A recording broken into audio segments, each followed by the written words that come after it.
Un millionnaire a payé une femme sans abri pour avoir son enfant, mais quand le bébé est né, il est tombé à genoux en pleurant. Avant de commencer l'histoire, n'oubliez pas de laisser un like et de vous abonner à la chaîne pour voir plus d'histoires comme celle-ci.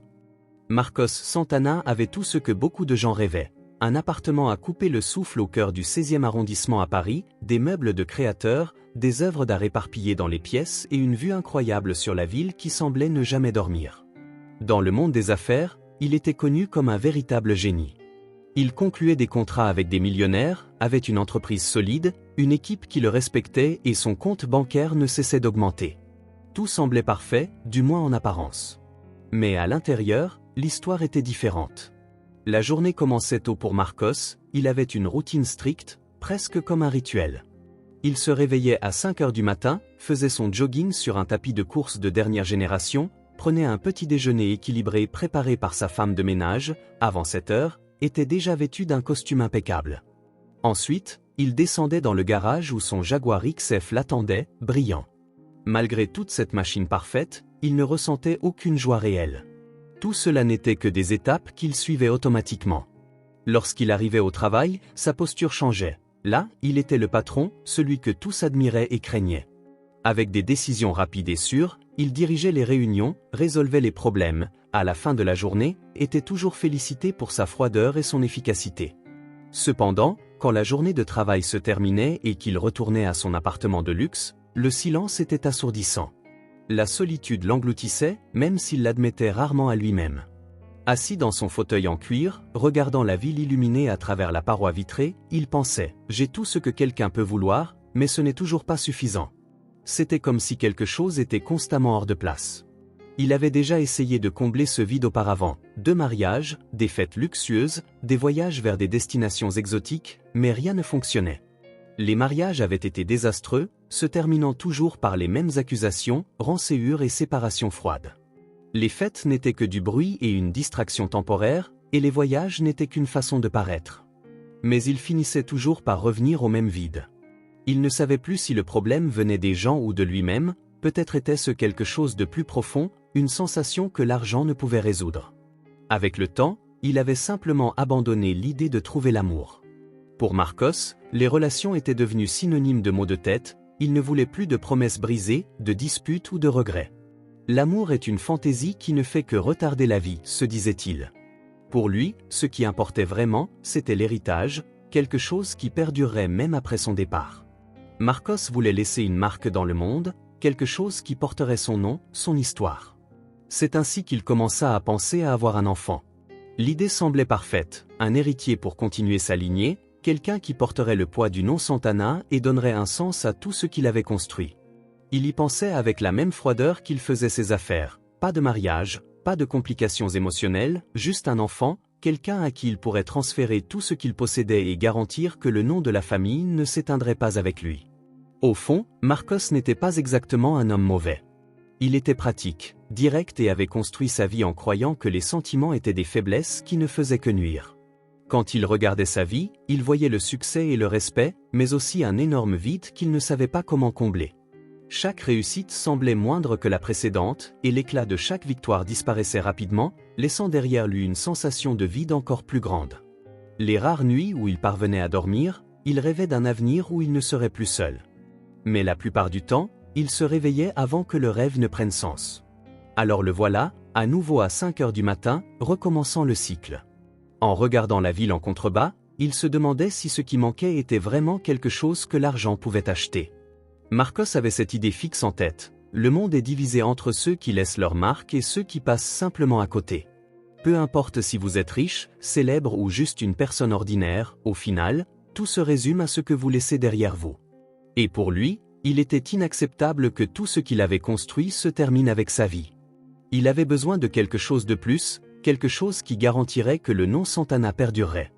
Il pensait de cette manière les nuits les plus solitaires, assis sur le canapé en cuir de son appartement en regardant Paris dehors, pleine de vie, tandis qu'il se sentait prisonnier dans une bulle de silence. Il se rappelait son enfance, la façon dont son père parlait de la fierté d'être un Santana. Ce n'était pas seulement un nom de famille, c'était presque comme une marque. Nous sommes différents, nous gagnons toujours, disait son père. Mais son père n'avait pas eu la chance de voir ce que Marcos allait devenir. Il était mort jeune, victime d'une crise cardiaque alors que Marcos n'était encore qu'au début de ses études universitaires. Ce fut un choc, mais cela devint aussi un carburant. Il décida de faire briller le nom de sa famille comme jamais auparavant, et il y parvint avec sang-froid, travail acharné et zéro espace pour les distractions. Mais au milieu de toute cette agitation, il n'avait jamais pensé qu'un jour il serait assis là à se demander qui continuerait tout cela. Le problème était que Marcos n'avait pas d'enfant, et pour être honnête, jusqu'à récemment, il n'avait jamais pensé que ce serait un problème. Il était trop occupé à gravir les échelons de la vie. Les mariages qu'il avait essayés n'étaient que des épisodes chaotiques qu'il voulait oublier.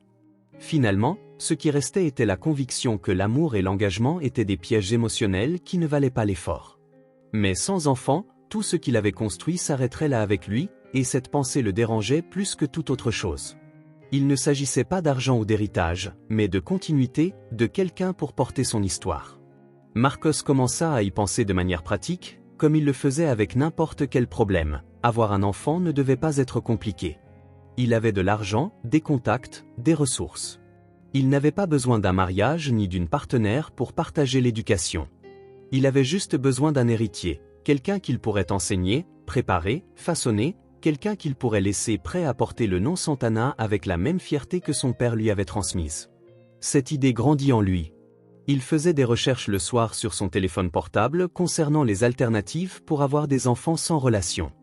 Certains articles parlaient de l'insémination artificielle, d'autres des grossesses pour autrui.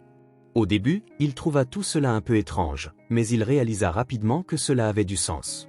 C'était exactement ce dont il avait besoin, un moyen de créer une famille sans les complications émotionnelles qu'il avait toujours voulu éviter. Marcos s'imaginait en train d'enseigner à son fils à jouer aux échecs, montrant comment fonctionnait le marché financier, le préparant à reprendre l'entreprise à l'avenir. Cela semblait juste, pratique, parfait dans sa tête. Il avait déjà un plan, impliquant un contrat clair, sans place pour les malentendus ou les drames. Tout serait calculé. Il choisirait une femme qui accepterait de participer au processus de manière objective, quelqu'un qui comprendrait que c'était un accord, pas une relation. L'idée semblait bonne sur le papier, mais il savait qu'il devrait trouver la bonne personne, et c'était le point où il se bloquait. Comment commencer, comment garantir que tout se passerait comme il le voulait. Pendant quelques jours, Marcos mit l'idée de côté. Il se concentra sur le travail, mais l'idée revenait toujours, comme une mouche insistante, quelque chose qu'il ne pouvait ignorer. Chaque fois qu'il regardait vers l'avenir, il voyait un grand point d'interrogation. Il savait qu'il vieillissait, il était encore jeune selon les normes de santé et d'apparence, mais le temps n'attendait personne. Plus il retardait, plus il risquait de perdre la chance de construire cet héritage. Une nuit, en sirotant un whisky sur la terrasse de son appartement, la décision vint enfin. Je ne peux plus attendre. C'est ça, je vais faire à ma manière, sans complications, sans illusions, juste moi et mon futur fils.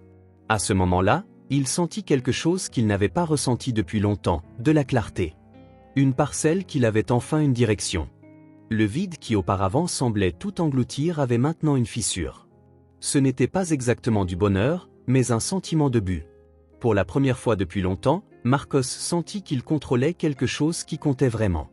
C'était un après-midi ordinaire à Paris. Le ciel était gris et la circulation était dans son mode habituel, un chaos. Marcos Santana conduisait sa voiture dans les rues animées de la ville, allant d'une réunion à l'autre comme il le faisait presque tous les jours.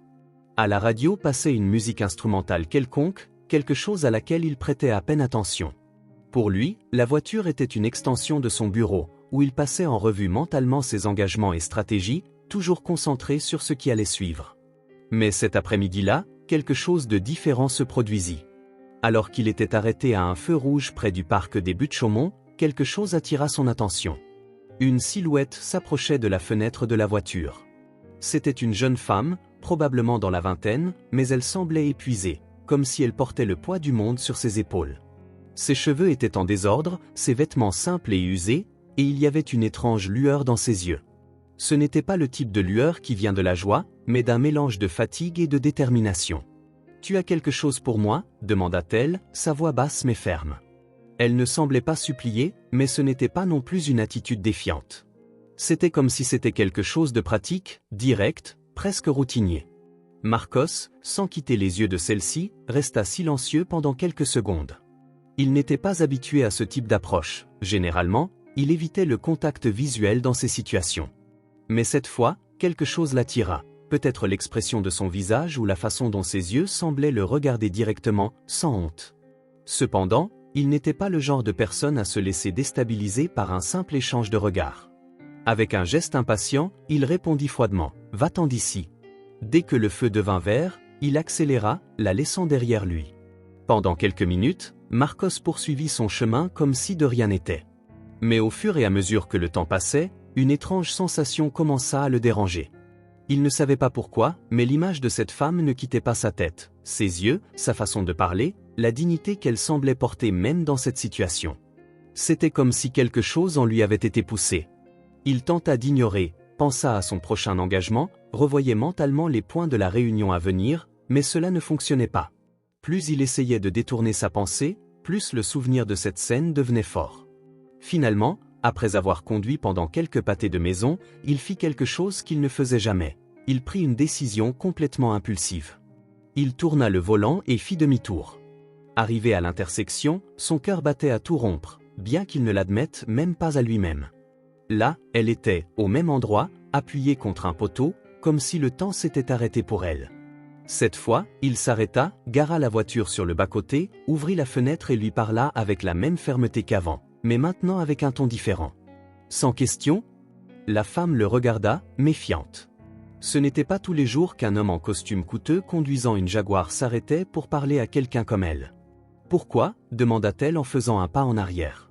Évidemment, elle ne lui faisait pas confiance, et Marcos savait qu'il devrait la convaincre rapidement, sinon elle partirait simplement. « Je ne suis pas ici pour te faire du mal ni pour te faire perdre ton temps. Je veux t'aider, mais à ma manière, prendre ou laisser, répondit-il sans détour. L'hésitation de celle-ci dura quelques secondes, mais finalement, elle monta dans la voiture. Peut-être était-ce le ton confiant de Marcos ou peut-être le simple fait qu'elle n'avait rien à perdre. Dès qu'elle entra, elle s'assit sur le siège passager, gardant les mains près de son corps, comme prête à fuir à tout moment. « Quel est ton nom » demanda Marcos en accélérant. « Clara » répondit-elle sans le regarder directement. Le nom résonna dans sa tête. C'était simple, mais portait une force qu'il n'attendait pas. Clara n'avait aucune idée de qui elle était ni de ce qu'elle avait vécu, mais pour une raison quelconque, il sentit que c'était plus qu'une simple coïncidence. En conduisant, Marcos se surprit à penser à comment cette femme qu'il avait rencontrée par hasard pourrait être sur le point de changer le cours de sa vie. Marcos Santana conduisait en silence avec Clara assise à côté de lui, regardant par la fenêtre de la Jaguar comme si elle ne croyait pas que cela se passait réellement. C'était étrange dans la tête de Marcos, cela n'avait aucun sens logique. Il n'avait jamais été le genre d'homme à agir par impulsion, encore moins lorsqu'il s'agissait de quelqu'un qu'il ne connaissait pas. Mais pour une raison quelconque, il se retrouvait au milieu d'une situation qu'il n'avait pas planifiée, et cela le mettait mal à l'aise. Clara, elle aussi, ne savait pas trop quoi penser. Sa vie avait été pleine d'incertitudes et elle avait déjà appris à ne pas faire confiance aux étrangers, surtout aux hommes qui surgissaient de nulle part avec des promesses d'aide. Mais en même temps, il y avait quelque chose dans la posture de Marcos qui la faisait vouloir croire que cela pourrait être différent. Il ne semblait pas avoir de mauvaises intentions, rien dans son regard ne suggérait autre chose que ce qu'il avait déjà dit, une proposition directe et pratique. Elle sentait que, malgré tout, il était honnête dans ce qu'il disait. « Tu es trop silencieuse » dit soudainement Marcos, brisant le silence. « Tu es méfiante, n'est-ce pas » Clara tourna le visage vers lui, ne sachant pas comment répondre, et ne devrait-elle pas être ainsi. Elle répliqua en croisant les bras. Marcos poussa un soupir, mais ne semblait pas irrité. « Tu as raison, j'aurais aussi agi de la même manière si j'étais à ta place.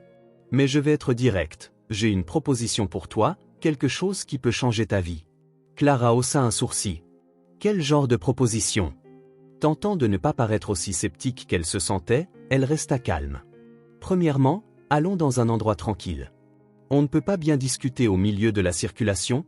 Il accéléra un peu plus, comme s'il voulait laisser ce moment inconfortable derrière lui le plus rapidement possible. Peu de temps après, ils arrivèrent dans un café discret, loin du mouvement des grandes avenues.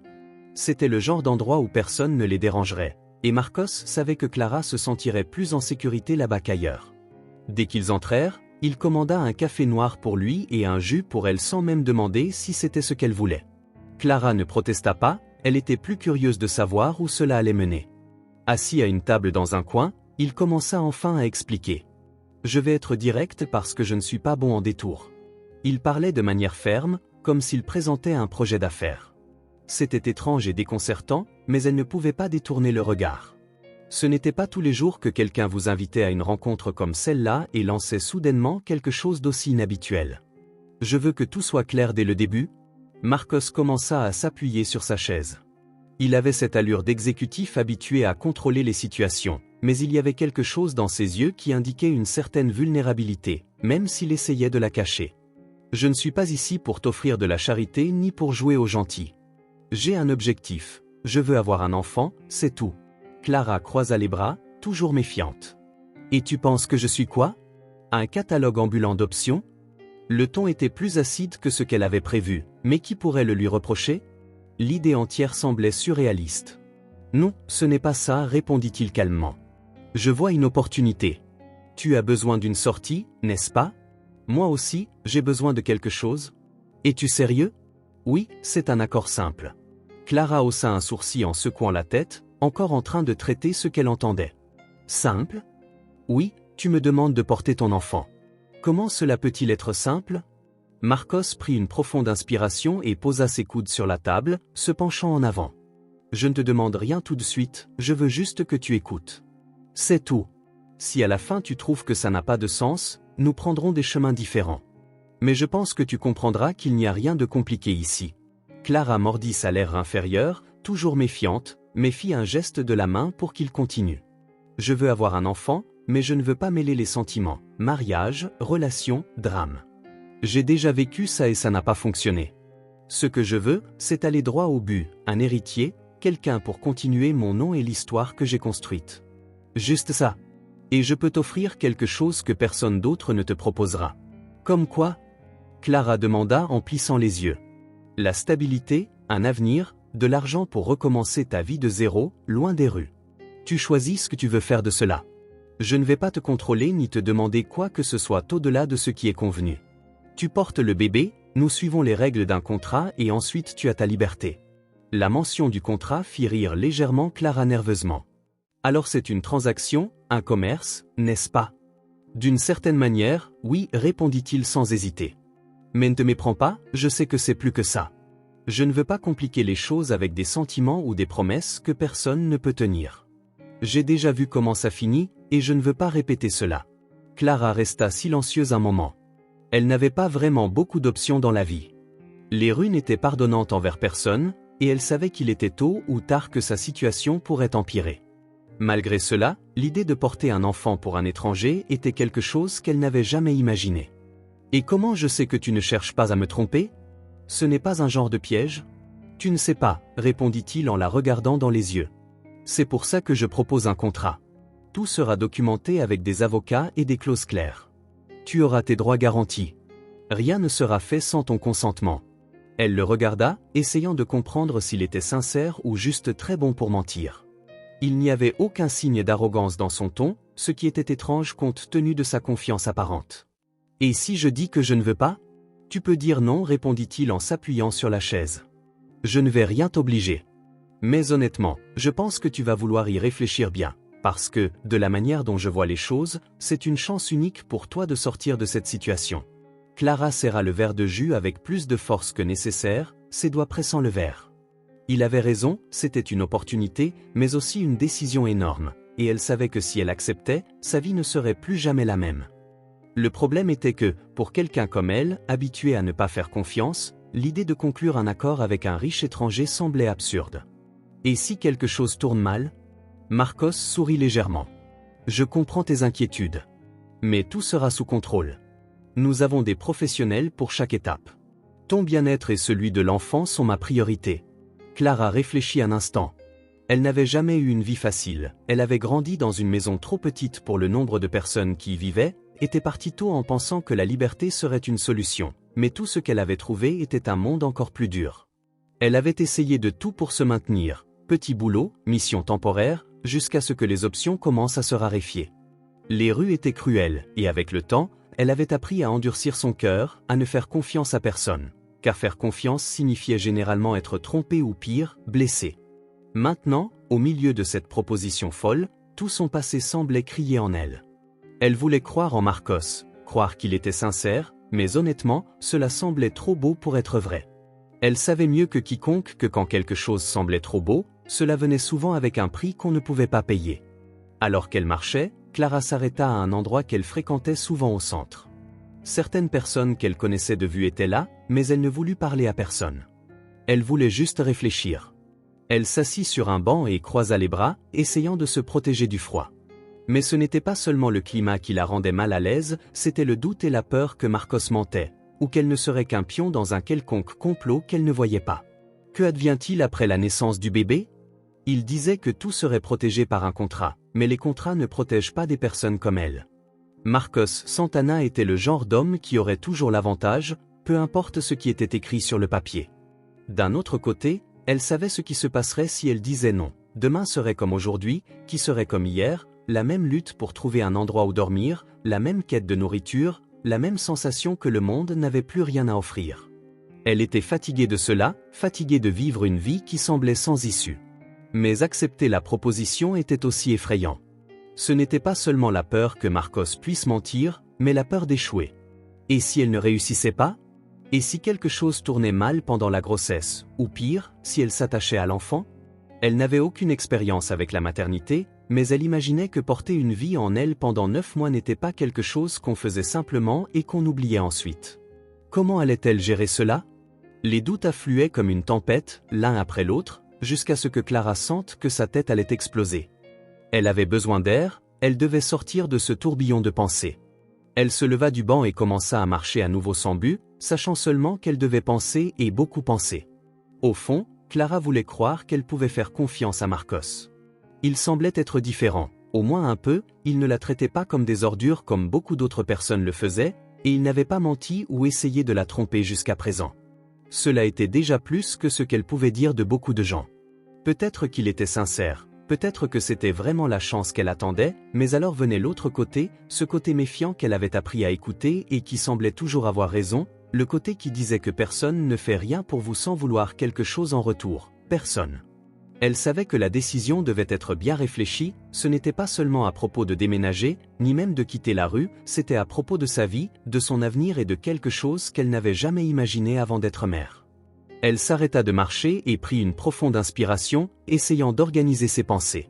Une chose était certaine, elle ne pouvait pas prendre cette décision sur un coup de tête, elle avait besoin de temps, elle devait mieux comprendre qui était Marcos et ce qu'il voulait vraiment, et par-dessus tout, elle devait décider si elle était prête à affronter tout ce que ce choix pourrait apporter. Clara regarda le ciel qui commençait à s'assombrir et sut que la nuit serait longue. Clara savait qu'elle ne pouvait pas reporter cette décision indéfiniment. Après des jours à errer sans but dans les rues, révisant chaque détail de la conversation avec Marcos, elle réalisa qu'elle manquait de temps ou peut-être d'excuses pour ne pas décider. Au fond, quelque chose en elle connaissait déjà la réponse, c'était comme si une petite voix disait « Vas-y, ce n'est pas facile mais c'est une chance » et cette chance, même avec tous les doutes, était quelque chose qu'elle ne pouvait pas ignorer, pas quand l'alternative était de revenir à la même vie qu'il avait aspirée pendant tant d'années. C'était en fin d'après-midi lorsque Clara prit enfin le téléphone que Marcos lui avait laissé le jour du café. Il avait dit qu'elle pouvait appeler quand elle serait prête si elle voulait dire non, il n'y aurait pas de pression ni d'insistance. Mais si elle acceptait, les choses commenceraient rapidement. Appeler ou ne pas appeler, elle regarda le vieil appareil pendant un temps qui sembla une éternité jusqu'à ce qu'avec un profond soupir, elle composa le numéro. De l'autre côté, la réponse vint presque immédiatement.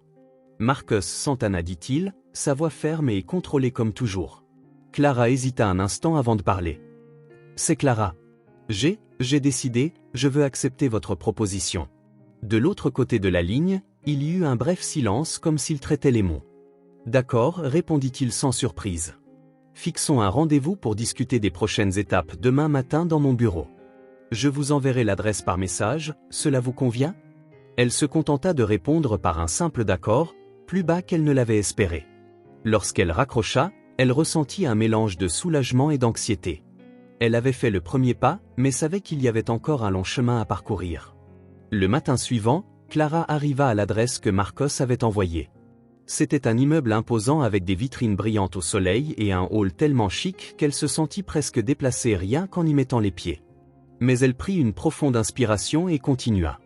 Elle fut accueillie par une réceptionniste qui semblait sortie d'un catalogue de mode. Après une brève attente, elle fut escortée jusqu'à l'étage de Marcos.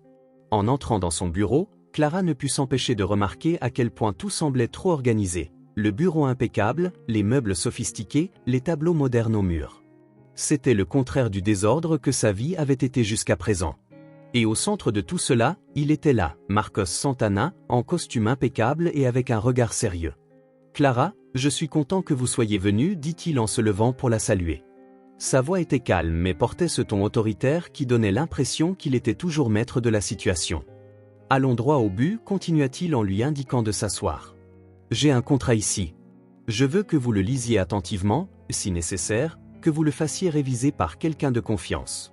Il n'y a pas de précipitation pour signer, mais je veux que tout soit clair dès le début. » Il lui tendit un dossier rempli de papiers. Clara prit le document et le regarda attentivement, sans savoir exactement quoi chercher. Elle n'avait jamais traité de contrat auparavant. Il y avait des clauses sur l'assistance médicale, le logement, l'alimentation et bien sûr sur le montant qu'elle recevrait. Au final, tout semblait très bien planifié mais aussi froid, comme si ce n'était qu'une simple affaire. « C'est beaucoup d'argent, dit-elle presque sans se rendre compte qu'elle avait parlé à haute voix. Est-ce suffisant pour que vous recommenciez ? Marcos répondit en s'inclinant légèrement en avant. Je veux m'assurer que vous avez tout ce dont vous avez besoin pendant ce processus. Je ne suis pas intéressé à vous créer des problèmes. Clara le regarda dans les yeux, essayant de trouver un indice qu'il pourrait mentir, mais ne vit rien d'autre que de la détermination. Pourtant, elle ressentait encore un poids sur sa poitrine, étant sur le point de prendre une décision qui changerait toute sa vie et ce n'était pas quelque chose qu'elle pouvait faire sans réfléchir. D'accord, dit-elle finalement. Je vais le faire, mais seulement si tout est comme vous l'avez dit, sans surprise. Sans surprise, répéta-t-il en acquiesçant. Nous allons commencer par les examens médicaux. Je veux que vous soyez en bonne santé avant de passer à l'étape suivante. Dans les semaines qui suivront, au fil des semaines, Clara fut introduite dans un nouveau monde, consultation médicale, tests et examens qu'elle n'aurait jamais imaginé faire. Elle commença à vivre dans un petit appartement confortable que Marcos avait loué pour elle. Ce n'était pas un luxe, mais c'était bien mieux que ce à quoi elle était habituée. Il y avait de l'eau chaude, un vrai lit et même un réfrigérateur rempli de nourriture. C'était étrange au début, mais elle s'adapta rapidement. Marcos, de son côté, semblait garder ses distances, l'accompagnant à quelques consultations importantes et demandant toujours si elle avait besoin de quelque chose. Mais en dehors de cela, il n'y avait pas beaucoup d'interaction entre les deux. Clara pensait qu'il faisait cela intentionnellement, comme une façon de garder tout dans le domaine professionnel, et d'une certaine manière, elle en était reconnaissante. C'était plus facile quand il n'y avait pas d'émotions impliquées. Mais à mesure que les jours passaient, elle ne pouvait s'empêcher de sentir que sa vie changeait d'une manière qu'elle ne comprenait pas complètement. Chaque pas qu'elle faisait semblait la mener sur un chemin inconnu, à la fois excitant et effrayant. Peu importe ses efforts, Clara savait qu'après ce premier oui, il n'y avait pas de retour en arrière. Clara et Marcos étaient désormais officiellement dans le même bateau, mais dès le début, il était clair qu'ils allaient naviguer sur des eaux agitées. Ils étaient opposés en pratiquement tout et cela a commencé à apparaître dès les premiers jours de leur cohabitation. Plus le temps passait, plus l'accord restait en place et les règles étaient claires, mais personne ne les avait avertis que gérer l'un avec l'autre serait si compliqué. Marcos avait une manière directe, presque froide, de faire les choses. Il aimait contrôler les horaires, l'ordre. Chaque partie de sa journée était minutieusement planifiée et il s'attendait à ce que tous ceux qui l'entouraient suivent le même rythme. Clara, de son côté, était une tempête d'improvisation. Après des années passées dans la rue, elle avait appris à vivre sans routine, prenant des décisions sur le coup de l'instant. Pour elle, suivre un plan rigide était presque comme porter des vêtements trop serrés, étouffants et inconfortables. La première collision entre eux eut lieu un matin ordinaire. Marcos arriva à l'appartement de Clara pour l'emmener à une autre consultation médicale. Il portait sa montre au poignet et l'impatience se lisait sur son visage. « La consultation est à 9h, il est 8h30 et vous n'êtes même pas prête, dit-il en croisant les bras. Clara apparut à la porte de la chambre, tenant une tasse de café, sans paraître le moins du monde inquiète. « Calme-toi, il reste du temps. Le cabinet est proche, non ? On arrive, répondit-elle. Il poussa un soupir frustré. Ce n'est pas une question d'arriver, c'est une question d'être à l'heure. Je n'aime pas les retards, ce n'est pas négociable. Elle rit légèrement, mais son rire portait une pointe de défi. Et je n'aime pas les gens autoritaires, ce n'est pas non plus négociable. C'est là que cela s'arrêta. La cohabitation entre eux ne serait pas tranquille. Dans la voiture, le silence était presque palpable. Marcos conduisait les yeux fixés sur la route, clairement essayant de ne pas exploser. Clara, de son côté, manipulait la radio, changeant de station toutes les quelques secondes juste pour tester jusqu'où il pouvait supporter. « Tu n'aimes pas la musique ?» demanda-t-elle en feignant l'innocence. « J'aime le silence » répondit-il sèchement en serrant le volant. « Le silence n'est pas vraiment mon truc » rétorqua-t-elle. Finalement, il changea de station pour du samba qui semblait trop animé à son goût. C'était ainsi tout le temps. Marcos avait une manière de voir le monde comme si tout était un jeu d'échecs où chaque pièce avait sa place et chaque mouvement était calculé. Clara, de son côté, jouait à quelque chose de plus proche d'un jeu de société désordonné où les règles changeaient tout le temps, et la plupart du temps, elle inventait ses propres règles. Au début, Marcos tenta d'ignorer les différences. Pour lui, ce n'était qu'un contretemps, mais Clara savait comment le taquiner. Elle ne le faisait pas exprès, du moins pas toujours, mais elle avait un moyen de démanteler sa façade, et d'une certaine manière, elle trouvait cela amusant. Il était tellement sérieux, tellement contrôlant qu'elle avait envie de tester jusqu'où il pouvait aller avant de perdre le contrôle. Les différences apparaissaient aussi dans les petites choses. Marcos avait une façon de parler qui ressemblait plus à une réunion d'affaires. Chaque mot était choisi avec soin, chaque phrase avait un objectif. Clara, de son côté, était spontanée, disait ce qui lui venait à l'esprit et souvent cela le faisait s'arrêter et la regarder comme s'il essayait de déchiffrer une énigme. Une nuit, alors que Marcos expliquait comment se déroulerait la prochaine étape du contrat avec des graphiques et tout, Clara interrompit avec une question inattendue. « Pourquoi es-tu toujours si sérieux? Ça ne te fatigue pas ?» Il s'arrêta au milieu de l'explication, clairement pris de surprise. « Comme quoi?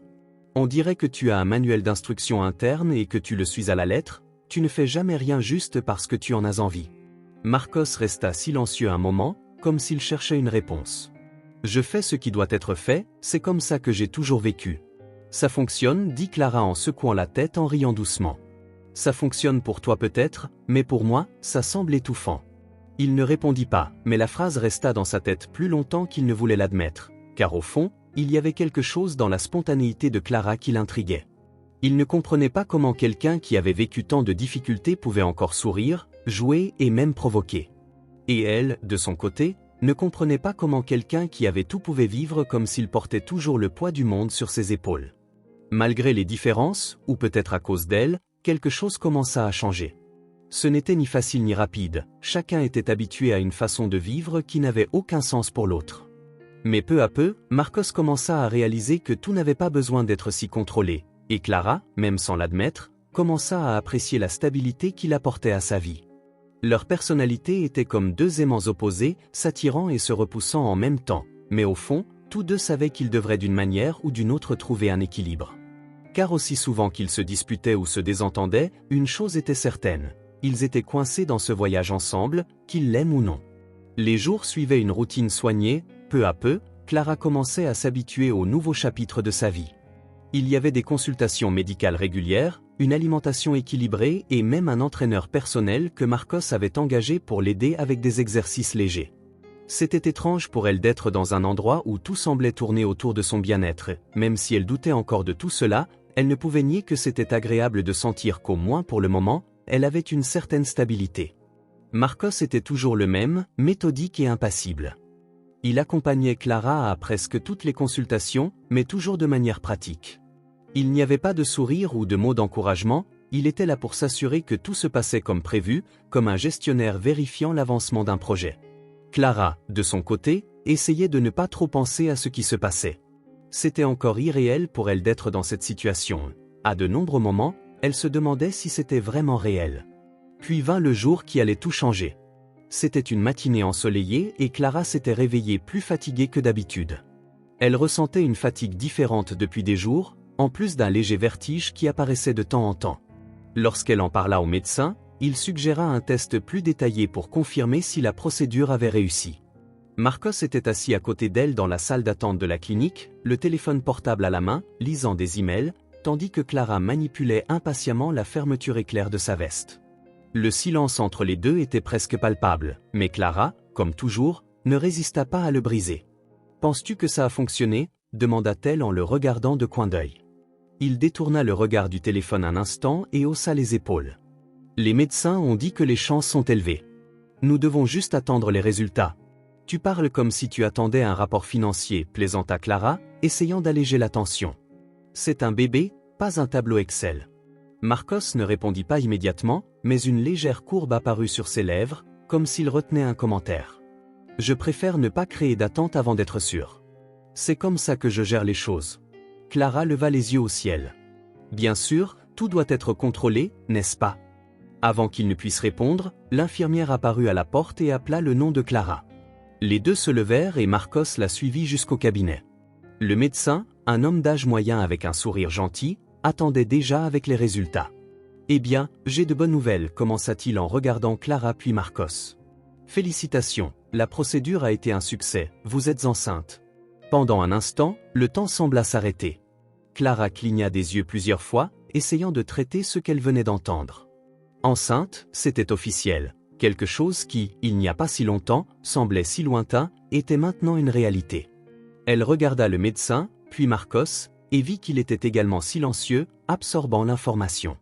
Enceinte, répéta-t-elle presque comme si elle avait besoin d'entendre le mot à nouveau pour y croire. Oui, confirma le médecin avec un sourire. Il est encore tôt, mais tout indique que la grossesse se déroule bien. Nous continuerons à surveiller pour nous assurer que tout se passe bien. Bien que la grossesse ait eu lieu par insémination artificielle, à ce moment-là, Clara se sentit plus proche de Marcos. Même si elle ne voulait pas l'admettre, elle se laissa reposer sur la chaise, ressentant un tourbillon d'émotions en même temps qu'elle ne savait pas si elle était heureuse, effrayée ou simplement confuse. C'était comme si la réalité ne s'était pas encore totalement imposée. Elle posa la main sur son abdomen presque sans réfléchir, essayant de se connecter avec ce qui se passait en elle. Marcos, de son côté, resta assis, regardant fixement le médecin et les prochaines étapes. Il demanda sans aucune émotion dans la voix. Fixons de nouvelles consultations et des examens réguliers pour suivre le développement. D'accord, répondit le médecin en souriant.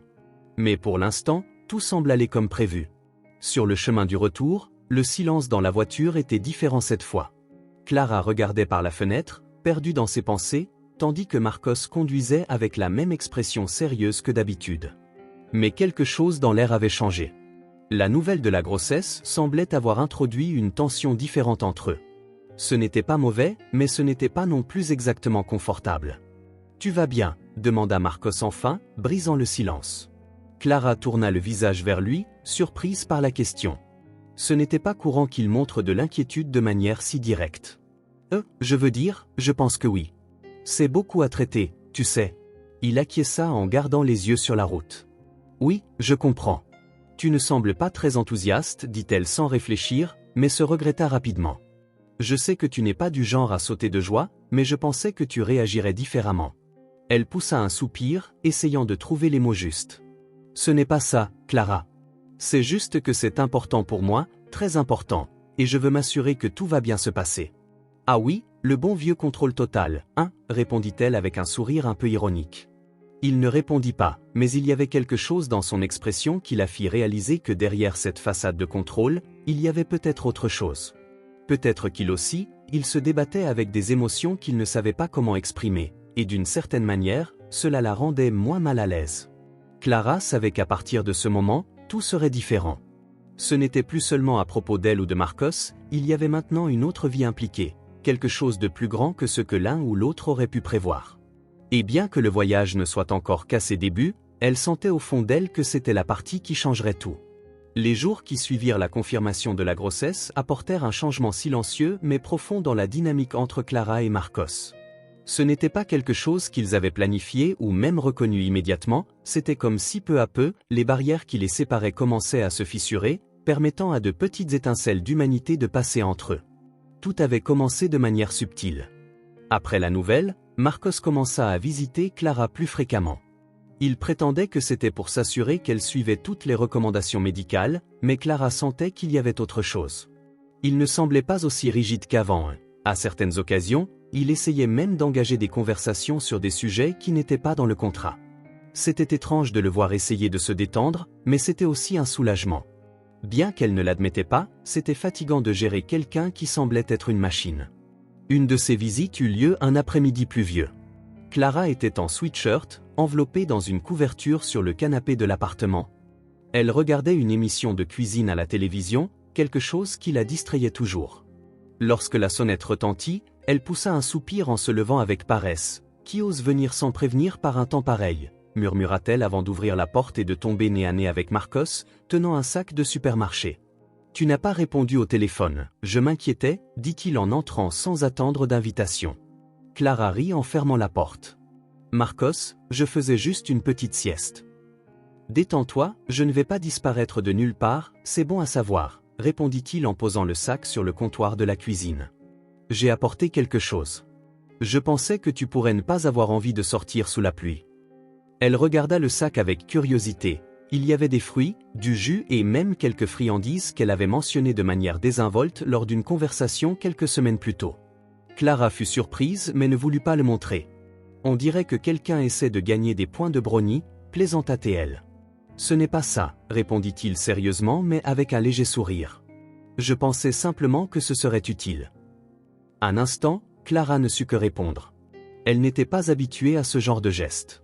Ce n'était pas l'argent ou les cadeaux qu'il pouvait offrir, mais le fait qu'il se souvenait de ce qu'elle aimait et qu'il se souciait suffisamment pour apporter cela, donc petit, mais pour elle, cela avait un poids. Avec le temps, ces interactions commencèrent à se répéter. Marcos apparaissait fréquemment, toujours avec une excuse pratique. Un jour, c'était pour revoir les rapports médicaux, le lendemain pour vérifier si l'appartement était en ordre. Mais peu à peu, ces visites commencèrent à se transformer en conversations, de vraies conversations. Un soir, Clara était assise sur le canapé avec un bol de pop-corn, regardant un film.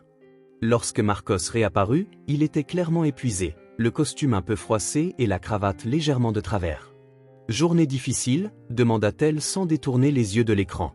« Comme toujours » répondit-il en s'asseyant dans l'autre coin du canapé sans y être invité. « Que regardes-tu » ? « Un classique » dit-elle en pointant l'écran vers « Retour vers le futur ».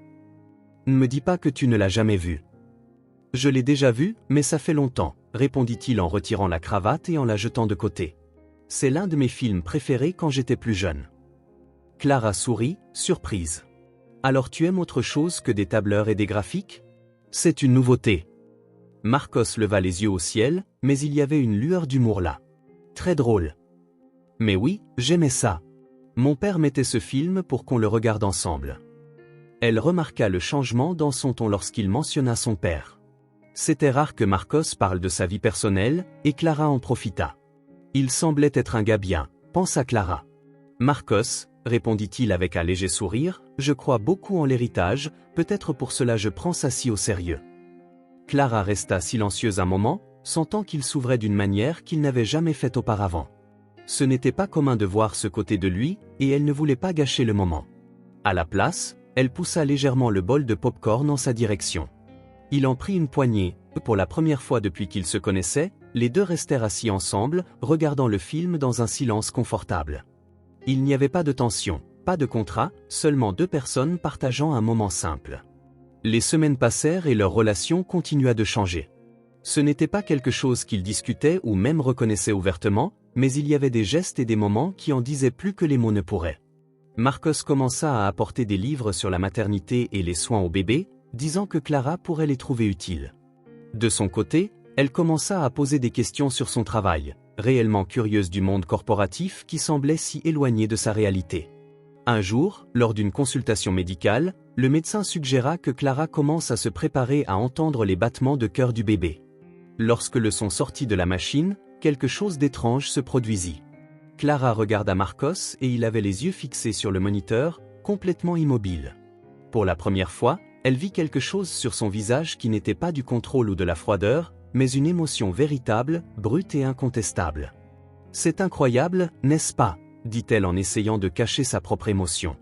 Marcos acquiesça simplement sans détourner les yeux de l'écran. Sans qu'ils s'en rendent compte, quelque chose de plus grand se formait entre eux. Ce n'était pas exactement de l'amitié, et encore moins quelque chose de romantique, mais une connexion, une compréhension mutuelle qui surgissait lentement, construite en petits moments et gestes inattendus. Et bien qu'aucun d'eux ne soit prêt à admettre cela, cette connexion changeait tout.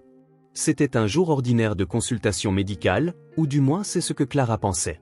Elle s'était déjà habituée à l'environnement de la clinique. Les chaises confortables, le son discret de la musique de fond et les médecins toujours si polis et patients. Pour Marcos, en revanche, tout semblait faire partie d'une routine bien planifiée. Il arrivait, attendait en silence, accompagnait Clara et posait des questions précises au médecin, Toujours le même schéma, la même calme contrôlée. Cet après-midi-là, Clara s'assit sur la chaise de la salle d'échographie pendant que le médecin préparait l'équipement. Marcos, comme toujours, était à côté avec les bras croisés et une posture impeccable, observant tout comme s'il s'agissait d'une réunion importante. Clara, essayant de détendre l'atmosphère, le regarda et lâcha « Tu pourrais te détendre un peu, tu sais. Ce n'est pas comme si j'allais accoucher maintenant. » Il répondit sèchement sans détourner les yeux du moniteur. « Ah bien sûr, tu sembles super détendu. » Elle ironisa en levant les yeux au ciel. Le médecin sourit doucement en ajustant le gel sur l'appareil. « Vous formez un bon duo », commenta-t-il, et Clara éclata de rire immédiatement. Marcos seulement fronça les sourcils, clairement sans comprendre la blague. « Tu vois docteur ?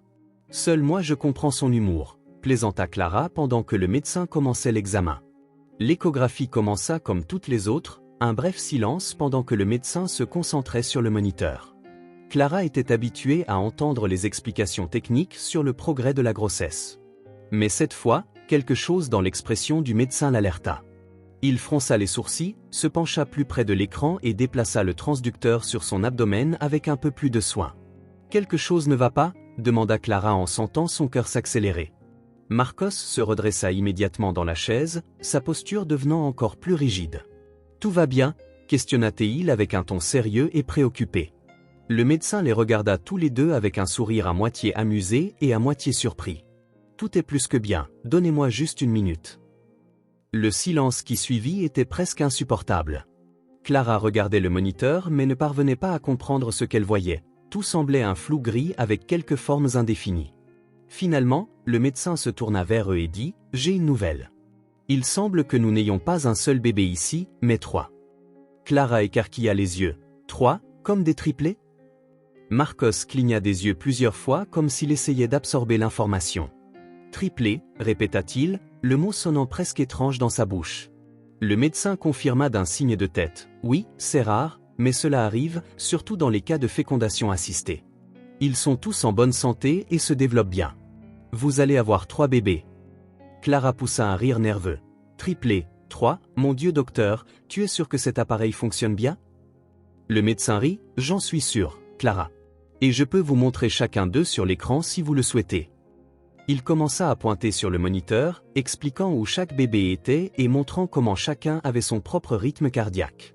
Mais Clara avait à peine pu prêter attention, son esprit tournait en rond, essayant de traiter l'idée qu'au lieu d'un bébé, elles allaient en avoir 3. « Ce n'était pas dans le contrat, » murmura-t-elle pour elle-même.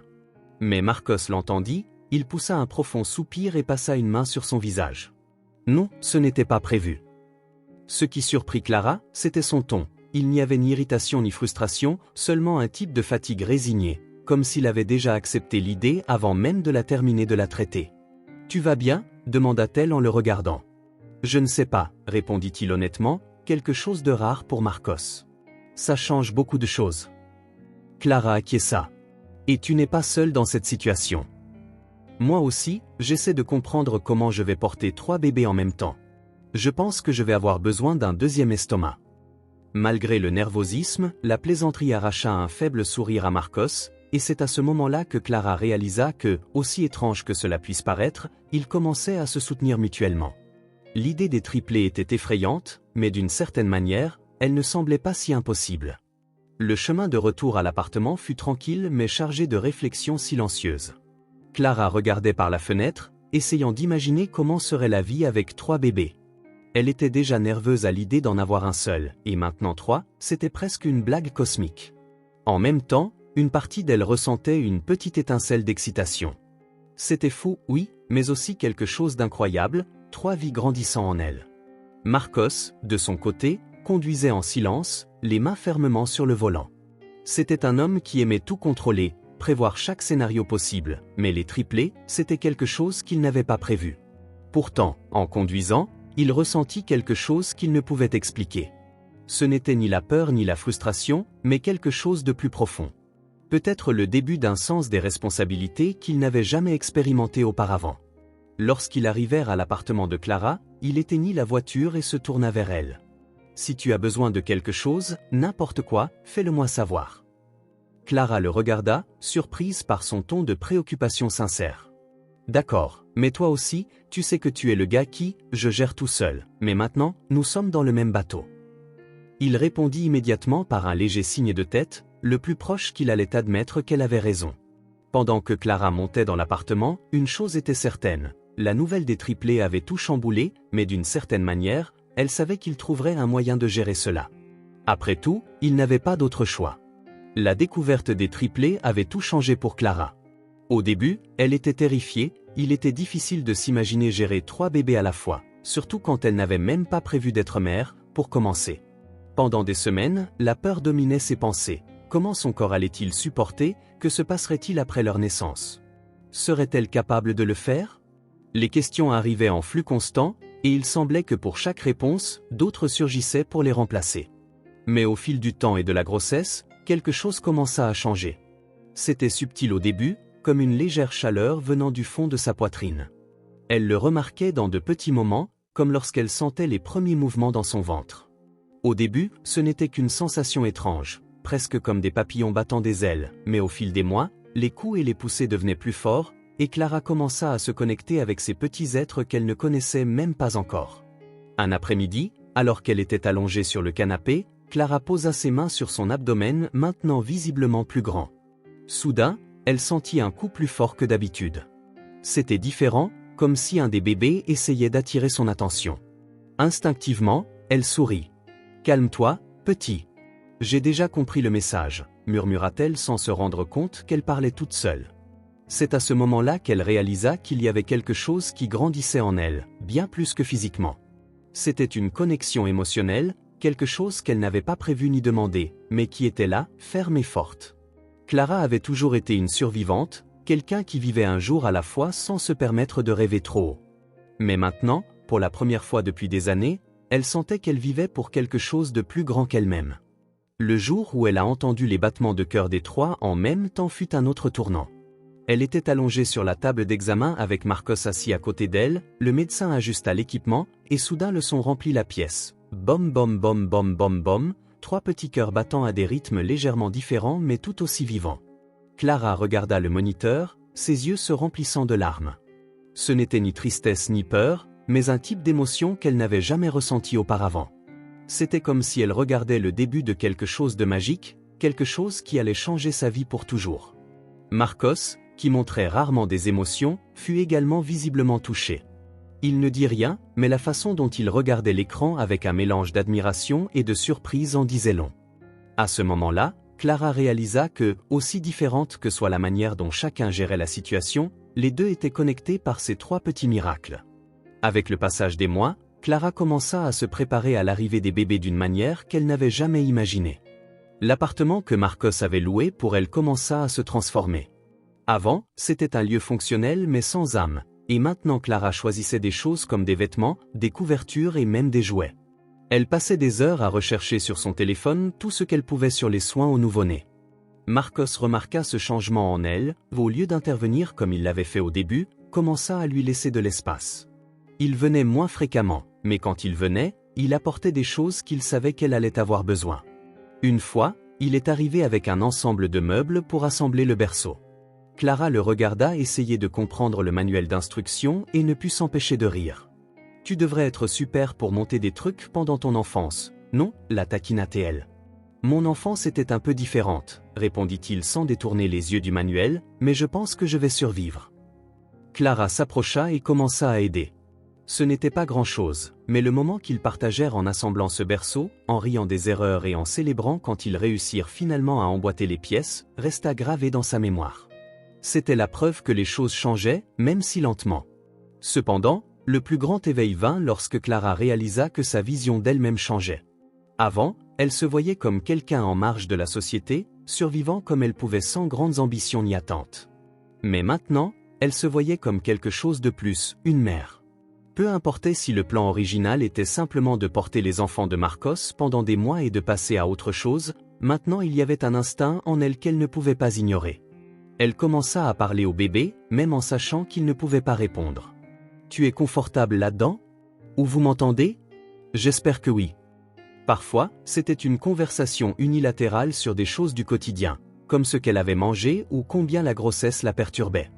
D'autres fois, c'étaient des confessions plus profondes sur ses peurs et ses espoirs. Un soir, alors qu'elle était assise seule dans la chambre d'enfant qui était encore en train d'être aménagée, Clara prit l'un des vêtements qu'elle avait achetés et se mit à pleurer. Ce n'était pas de la tristesse, mais un type de soulagement. Pour la première fois depuis longtemps, elle se sentait à sa place, et pour la première fois, elle ne fuyait pas quelque chose, mais se dirigeait vers quelque chose qui comptait vraiment. Les triplés n'étaient pas encore arrivés, mais ils changeaient déjà qui elle était. Clara, la femme qui avait traversé tant de difficultés et s'était refermée sur le monde, commençait à s'ouvrir, et en faisant cela, elle trouvait quelque chose qu'elle n'avait jamais attendu, la force. Marcos Santana avait toujours été fier d'être un homme de décision rapide, et Clara aussi. Il le faisait quotidiennement dans le monde des affaires, pesant les risques, analysant les chiffres et choisissant le chemin le plus efficace. C'était simple, et pendant longtemps, il a cru qu'il pouvait appliquer cette logique à tous les aspects de sa vie, y compris l'idée d'avoir un enfant. Mais maintenant, avec Clara enceinte de triplés et le lien entre eux grandissant, Marcos commençait à réaliser que tout dans la vie ne pouvait pas être contrôlé.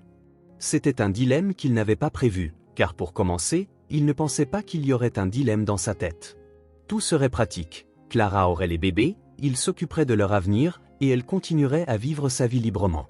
Mais avec le temps, Marcos commença à réaliser que rien de tout cela n'était aussi simple qu'il le paraissait, et ce qui rendait tout plus compliqué, ce n'était pas les 3 bébés à venir, mais la façon dont Clara avait changé la manière dont il voyait le monde. Cette nuit-là, Marcos était dans son appartement, assis dans le grand salon avec un verre de whisky à la main. La ville brillait à travers les fenêtres en verre, mais il ne remarquait à peine tout. Tout ce à quoi il pouvait penser, c'était comment les choses avaient déraillé du scénario qu'il avait imaginé. Clara, les triplés, les émotions qu'il avait essayé d'ignorer. Tout cela pesait sur son esprit comme jamais auparavant. Il essaya de se concentrer sur le travail comme il le faisait toujours quand il voulait fuir quelque chose. Il ouvrit l'ordinateur portable, regarda quelques rapports financiers, mais les mots à l'écran semblaient mélangés. Il ferma l'ordinateur avec un soupir irrité et posa sa tête dans ses mains. Pour la première fois depuis longtemps, il sentait qu'il n'avait plus le contrôle de la situation et cela le terrifiait.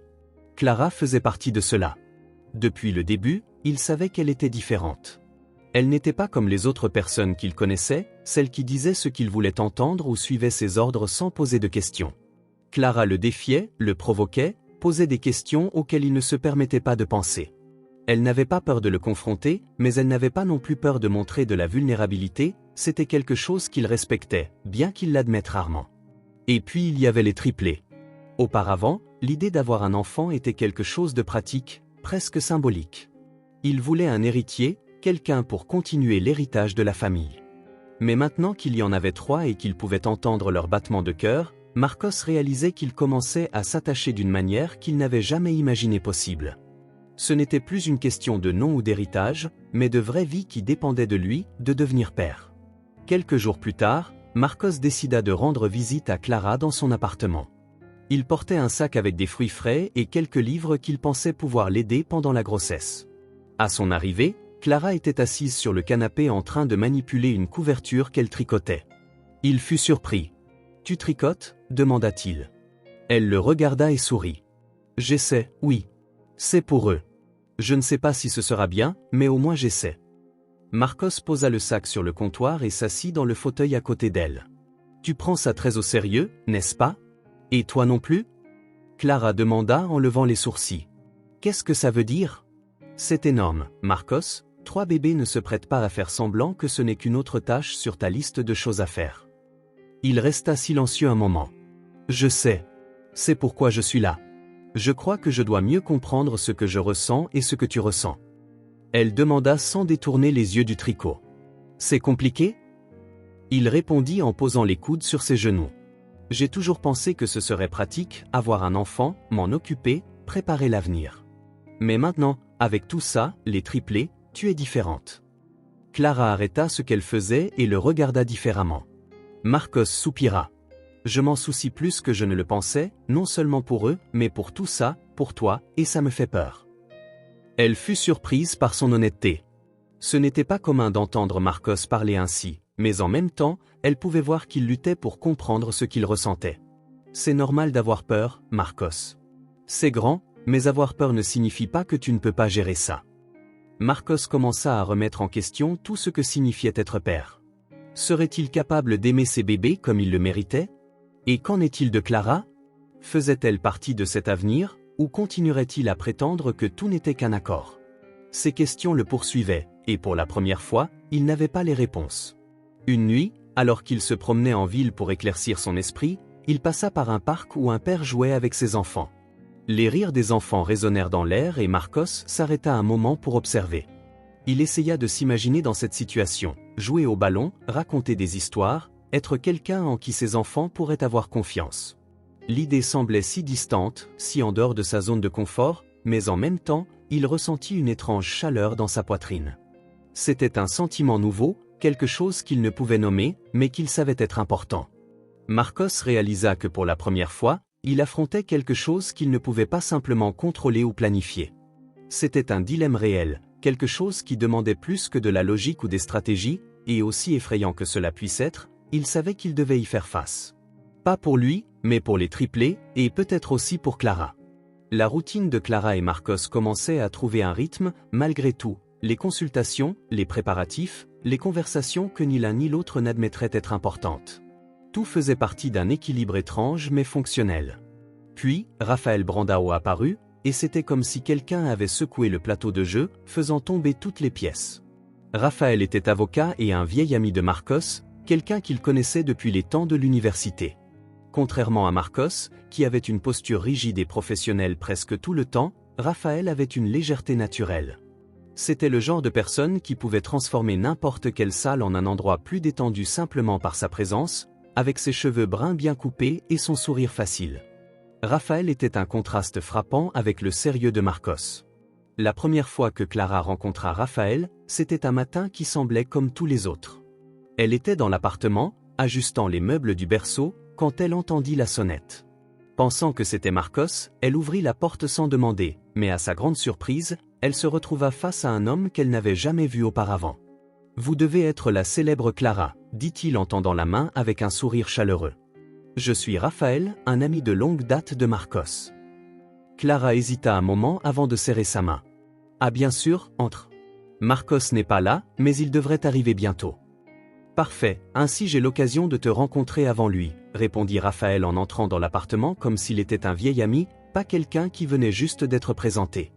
Il regarda autour de lui, observant les détails avec un intérêt sincère. « Tu as fait un excellent travail ici, ça devient très accueillant. » Clara offrit un demi-sourire, encore en train de comprendre qui était exactement Raphaël. Il semblait complètement différent de ce qu'elle s'attendait à quelqu'un qui serait l'ami de Marcos. Il y avait quelque chose de désarmant en lui, une énergie qui la faisait se sentir à l'aise même sans le connaître. Quand Marcos arriva, il trouva Raphaël et Clara en train de rire dans la cuisine. Elle racontait une de ses histoires des rues, quelque chose à propos d'un chien errant qui la suivait pendant des jours, et Raphaël était complètement impliqué, riant comme s'il entendait la meilleure blague du monde. « Je vois que vous riez déjà, c'est Marcos, » dit-il avec son ton neutre habituel, celui qu'il utilisait quand il essayait de cacher son inconfort. « Oui, et laisse-moi te dire, Marcos, tu ne m'as pas prévenu que Clara était aussi amusante, » répondit Raphaël en riant encore. Il prit une tasse de café et la tendit à Clara avant de continuer. « Tu es terrible pour présenter les gens, tu sais. » Clara rit, mais remarqua la tension sur le visage de Marcos. « Il n'est pas vraiment le genre de gars sociable, n'est-ce pas? » « Je suppose que tu le sais déjà, » répondit Raphaël en s'inclinant sur le comptoir de la cuisine, croisant les bras. « Ah, je sais bien, Marcos est une forteresse, mais je trouve toujours un moyen d'y entrer. » Les jours suivants, Raphaël commença à apparaître plus souvent. Il disait qu'il aidait Marcos à revoir certains détails du contrat et des droits légaux liés au triplé, mais il semblait clair qu'il y avait quelque chose de plus. Il faisait l'effort d'inclure Clara dans les conversations, demandant toujours ce qu'elle en pensait ou comment elle se sentait par rapport aux décisions, contrairement à Marcos qui traitait tout de manière pratique. Raphaël semblait réellement intéressé à écouter ce qu'elle avait à dire. Clara commença à apprécier sa présence. Raphaël était gentil, drôle, et surtout, il faisait en sorte qu'elle se sente vue. Il ne la regardait pas comme quelqu'un qui était là juste pour jouer un rôle dans le plan de Marcos, il la traitait comme une personne avec des histoires, des opinions et des sentiments qui comptaient. Cela la touchait plus qu'elle ne voulait l'admettre. Mais la présence de Raphaël créa également une tension palpable entre lui et Marcos. Ce n'était pas quelque chose d'explicite, mais Clara pouvait le sentir dans les regards qu'ils échangeaient et dans les silences lourds qui survenaient lors de certaines conversations. Il y avait quelque chose là, une histoire ou un conflit qui n'était pas dit à haute voix, mais que Clara savait être à l'affût. Une nuit, Raphaël apparut à l'appartement avec une bouteille de vin pour lui, bien sûr, puisque Clara ne pouvait pas boire, et un sourire qui semblait plus grand que la normale. « J'ai apporté quelque chose pour égayer la soirée », dit-il en posant la bouteille sur la table, « et avant que tu ne dises quoi que ce soit, Marcos, je sais que tu n'aimes pas les surprises, mais détends-toi. Ça va être amusant. » Clara ne put retenir son rire. « Marcos, détends-toi, bonne chance avec ça. » Marcos jeta un regard à Raphaël, clairement irrité. « Ce n'est pas une fête, Raphaël. »« Ah, mais ça devrait l'être, » répondit Raphaël sans se laisser déstabiliser. « Vous allez avoir 3 bébés, ça mérite une célébration, tu ne trouves pas ?» La tension entre les deux était évidente, mais Clara décida de ne pas s'impliquer. À la place, elle observa avec curiosité comment Raphaël réussissait à amener même Marcos à participer à une conversation plus détendue. C'était quelque chose de rare, et elle le savait. Avec le temps, il devint clair que Raphaël s'approchait de Clara d'une manière que Marcos n'attendait pas et peut-être n'approuvait même pas. Raphaël faisait l'effort de l'inclure dans tout, d'entendre ses histoires et de montrer qu'elle avait une place importante dans ce processus. Sans le réaliser, Clara commença à se sentir divisée. D'un côté, il y avait Marcos avec son attitude sérieuse et contrôlante, mais aussi avec un sens des responsabilités qu'elle respectait. De l'autre, il y avait Raphaël qui faisait qu'elle se sentait spéciale, comme si elle était plus que simplement la mère des bébés. Ce que Clara ne savait pas, c'est que pendant qu'elle essayait de comprendre ses propres sentiments, Marcos faisait face à quelque chose pour lequel il n'était pas préparé, la jalousie. Il n'avait jamais prévu de s'attacher autant à Clara, ni de gérer l'idée de la perdre pour quelqu'un d'autre, surtout quelqu'un comme Raphaël. Les choses commencèrent à se compliquer au moment où Raphaël Brandao décida de ne plus cacher son intérêt pour Clara. Au début, ses compliments semblaient de simple gentillesse, ces commentaires que n'importe quel ami ferait pour détendre l'atmosphère. Mais avec le temps, ses intentions devinrent claires, assez claires pour que même Clara, qui n'était pas exactement expérimentée en amour, le remarque. Raphaël avait une façon de faire sentir à n'importe qui qu'il était spécial. Il était attentionné, drôle, et surtout, il était l'opposé de Marcos sous presque tous les aspects. Où Marcos était réservé, Raphaël était chaleureux. Où Marcos parlait avec précaution, Raphaël était spontané. Pour Clara, c'était nouveau. Personne ne l'avait regardé avec autant d'intérêt auparavant, et encore moins quelqu'un comme Raphaël, charmant, confiant et apparemment honnête. Mais cette tension commença à causer un inconfort croissant chez Marcos. Il ne disait rien ouvertement, mais son expression se durcissait chaque fois qu'il voyait Raphaël et Clara rire ensemble. C'était comme si quelque chose en lui bougeait, quelque chose qu'il ne savait pas comment gérer. Marcos s'était toujours vu comme un homme pratique, mais l'idée que Clara puisse se rapprocher d'un autre homme le touchait d'une manière qu'aucune transaction ou contrat ne pouvait expliquer. Une après-midi, alors que Clara était assise sur le canapé, terminant de tricoter ce qu'elle appelait « la couverture la plus tordue du monde », Raphaël apparut avec un cadeau. Il apporta un sac contenant un ensemble de vêtements de bébé, 3 pour être plus précis, chacun avec des phrases amusantes écrites dessus, « chef numéro 1, chef numéro 2 et chef numéro 3 ». Clara éclata de rire dès qu'elle les vit. « C'est hilarant », dit-elle en serrant les vêtements contre sa poitrine. « Je t'adore. » Raphaël s'assit à côté d'elle sur le canapé en souriant. « Je pensais qu'il fallait ajouter une touche d'humour pour équilibrer le sérieux qu'il y a ici de temps en temps. » Avant que Clara ne puisse répondre, la porte de l'appartement s'ouvrit et Marcos entra. Il s'arrêta en chemin, observant la scène. Clara et Raphaël riaient sur le canapé, les petites tenues éparpillées sur la table basse. Son regard passa rapidement de léger à tendu. « Qu'est-ce qui se passe ici ?» demanda-t-il, essayant de garder une voix neutre mais échouant misérablement. « Détends-toi, Marcos », répondit Raphaël avec son ton habituel de désinvolture. « Je n'ai apporté qu'un cadeau pour Clara, rien de spécial. On dirait que tu as beaucoup de temps libre pour apporter des cadeaux. » Marcos rétorqua en fermant la porte avec plus de force que nécessaire. Clara sentit la tension dans l'air et tenta de détendre l'atmosphère. « Ce ne sont que des petits vêtements de bébé. » Marcos répliqua, rien qui puisse rompre le contrat. Elle dit cela avec humour, mais le commentaire ne fit pas plaisir à Marcos. Il se contenta de secouer la tête et se dirigea vers la cuisine, ignorant l'invitation de Raphaël à les rejoindre plus tard. Plus tard dans la soirée, lorsque Raphaël était déjà parti, Clara confronta Marcos. « Qu'est-ce qui ne va pas ? Tu deviens plus, je ne sais pas, étrange. Chaque fois qu'il apparaît, je ne suis pas étrange, répondit Marcos, détournant le regard. Il était assis dans le fauteuil du salon, visiblement dérangé. Oui, à chaque fois que Raphaël est ici, tu as l'air de quelqu'un qui vient de perdre quelque chose d'important. Que se passe-t-il? Marcos resta silencieux quelques secondes avant de répondre finalement. Il n'a pas besoin d'être si impliqué. Il est ton ami, Marcos. Il essaie d'aider, pour être honnête, il a été un bon soutien pour moi. Je ne vois pas de problème à cela. C'est le problème, Clara. Il dit cela avec une voix plus ferme. Je ne pense pas qu'il soit ici uniquement pour aider, et tu le sais. Elle cligna des yeux, surprise par la déclaration. Et puis il a été gentil avec moi, quelque chose que tu fais rarement. Ça te dérange, si? Admit-il en la regardant directement dans les yeux. Parce que, malgré tous mes efforts pour garder tout cela professionnel, je ne peux plus l'ignorer. Je me soucie de toi, Clara, plus que je ne devrais. La confession surprit Clara. Marcos n'avait jamais parlé de ses sentiments auparavant.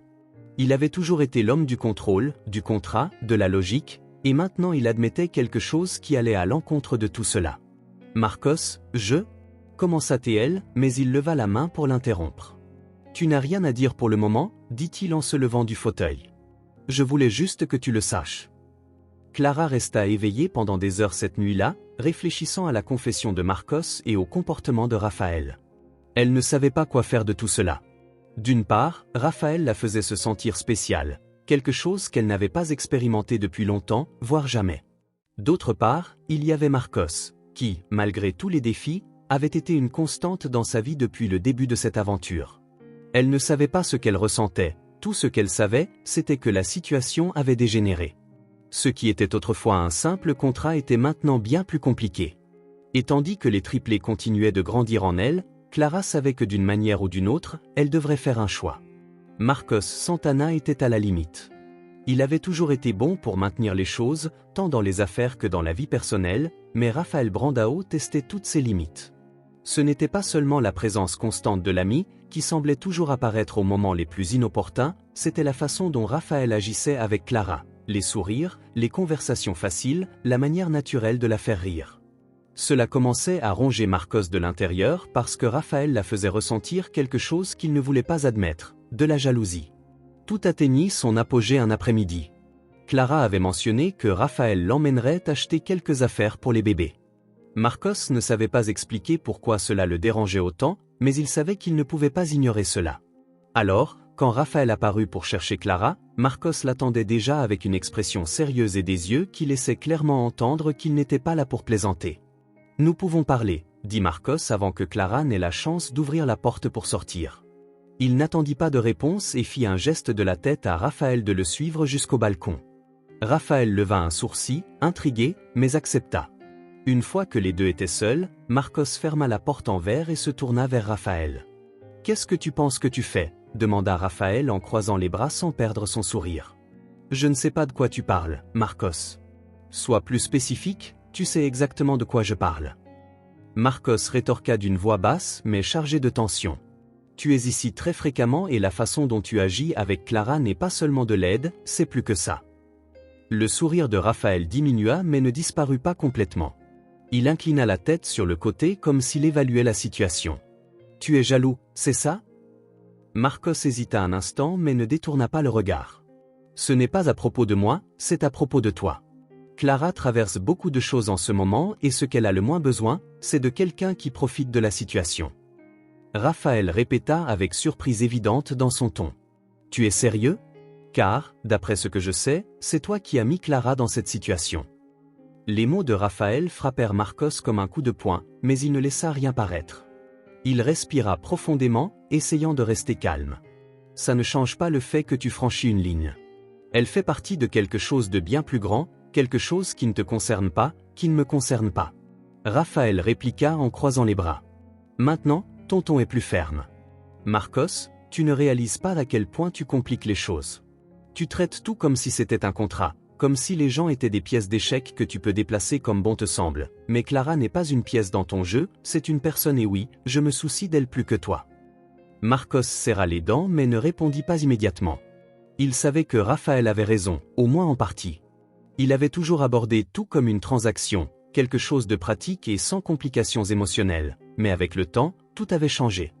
Il se souciait de Clara bien plus qu'il ne voulait l'admettre, même pour lui-même, et voir Raphaël s'approcher d'elle le faisait réaliser à quel point il voulait la protéger, non seulement pour le bien des bébés mais parce qu'une certaine manière, elle était devenue importante pour lui. Si tu te soucies vraiment d'elle, respecte les limites, Marcos.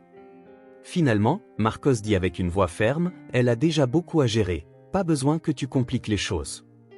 Raphaël lâcha un rire court, mais il y avait peu d'humour dedans. Peut-être que c'est toi qui compliques les choses. Clara mérite plus qu'un contrat et un tas de règles. Elle mérite quelqu'un qui soit vraiment à ses côtés, non pas parce qu'il doit l'être, mais parce qu'il veut l'être. Marcos plissa les yeux, mais avant qu'il puisse répondre, la porte s'ouvrit et Clara apparut, regardant les deux avec les sourcils levés. « Tout va bien ici ? Vous deux avez l'air de vous préparer à commencer une dispute. »« Tout va bien ?» demanda Raphaël en se tournant vers elle avec son sourire habituel. « Juste une conversation entre amis. » Marcos ne dit rien, il se contenta d'acquiescer, mais le regard qu'il lança à Raphaël disait tout. Cette conversation était loin d'être terminée. Cette nuit-là, Marcos resta seul dans son appartement, réfléchissant à ce que Raphaël avait dit. Il détestait admettre que certaines des paroles de son ami résonnaient dans son esprit. Clara méritait vraiment plus qu'un contrat. Mais la question était de savoir s'il serait capable de l'offrir, sinon, s'il serait prêt à la perdre au profit de Raphaël. Ses pensées le maintinrent éveillé pendant des heures jusqu'à ce que le soleil commence à apparaître à l'horizon. C'était une nuit étouffante à Paris et la ville semblait respirer lentement sous les lumières des réverbères et les quelques voitures qui traversaient les rues. Dans le petit appartement de Clara, le silence fut brisé par un cri étouffé. Elle était allongée dans le lit, le front couvert de sueur et une expression de douleur qui dénonçait que quelque chose n'allait pas. Ou très bien, le moment était venu. Clara tenta de se lever, mais la douleur la fit reculer. Elle respira profondément, essayant de se souvenir de toutes les instructions que les médecins avaient données sur le travail. « Reste calme, respire, ça va bien se passer », murmurait-elle pour elle-même, mais la douleur semblait ignorer ses efforts de contrôle. Le téléphone était sur la table de chevet et Clara étendit la main pour le prendre avec difficulté. Le premier numéro qu'elle composa fut celui de Marcos. Il répondit presque immédiatement, comme s'il l'attendait. « Clara, » dit-il d'une voix chargée d'inquiétude, « tout va bien ? » « Non, non, ça ne va pas, je pense que les bébés vont naître maintenant. »« Reste calme, je viens te chercher tout de suite, ne reste pas seul. »« Oui, j'arrive, dans moins de 15 minutes. » Moins de 15 minutes plus tard, Marcos arriva à l'appartement. Clara pouvait voir sur son visage qu'il était aussi nerveux qu'elle. Raphaël apparut également peu après parce qu'il était proche. Clara fut conduite dans la voiture de Marcos. Pendant le trajet vers l'hôpital, elle serra la main de Raphaël tandis que Marcos conduisait avec une concentration presque obsessionnelle. « Vous êtes très silencieux », se plaignit Clara, essayant d'ignorer les contractions. « Quelqu'un dit quelque chose, s'il te plaît, ça va bien se passer. » Raphaël répondit avec un sourire, clairement pour la rassurer. « Tu es plus forte que tu ne le penses et les médecins sont les meilleurs. »« On est presque arrivé à l'hôpital », ajouta Marcos en gardant les yeux sur la route. L'hôpital semblait être un chaos organisé lorsqu'ils arrivèrent. Les infirmières et les médecins les accueillirent à l'entrée et Clara fut rapidement emmenée dans la salle d'accouchement. Marcos et Raphaël restèrent à l'extérieur, tous deux agités mais essayant de paraître calmes. Ils évitèrent de se regarder directement, comme si le conflit entre eux pouvait attendre pendant que quelque chose de bien plus grand se passait à l'intérieur de la salle d'accouchement. Clara se sentait comme si elle était dans une autre dimension. La douleur était intense. Mais il y avait une sensation plus grande que cela, quelque chose qui la poussait à continuer, qui la faisait ignorer tout autour d'elle. C'était difficile à expliquer, peut-être un instinct, peut-être de l'amour, peut-être une pure adrénaline. Tout ce qu'elle savait, c'était qu'elle était là, prête à donner naissance à 3 vies et qu'il n'y avait aucun moyen de revenir en arrière. Les médecins travaillaient rapidement et l'ambiance était remplie de voix coordonnées. Le premier bébé est né, quelqu'un l'annonça et Clara ressentit un mélange de soulagement et de désespoir. Elle ne savait pas si elle riait ou pleurait.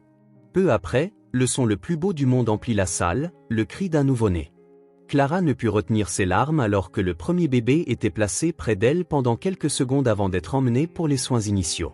« Tu t'en sors très bien, Clara », dit une infirmière pendant que les médecins se préparaient pour le suivant. Le deuxième bébé vint peu après, et le troisième ne tarda pas. Chaque cri qu'elle entendait semblait un petit miracle, quelque chose qui la faisait oublier momentanément toute la douleur. Quand le dernier bébé fut placé dans ses bras pendant quelques instants, le temps sembla s'arrêter. Elle regarda cette petite vie si fragile, si parfaite, et ressentit quelque chose qu'elle ne pouvait pas expliquer.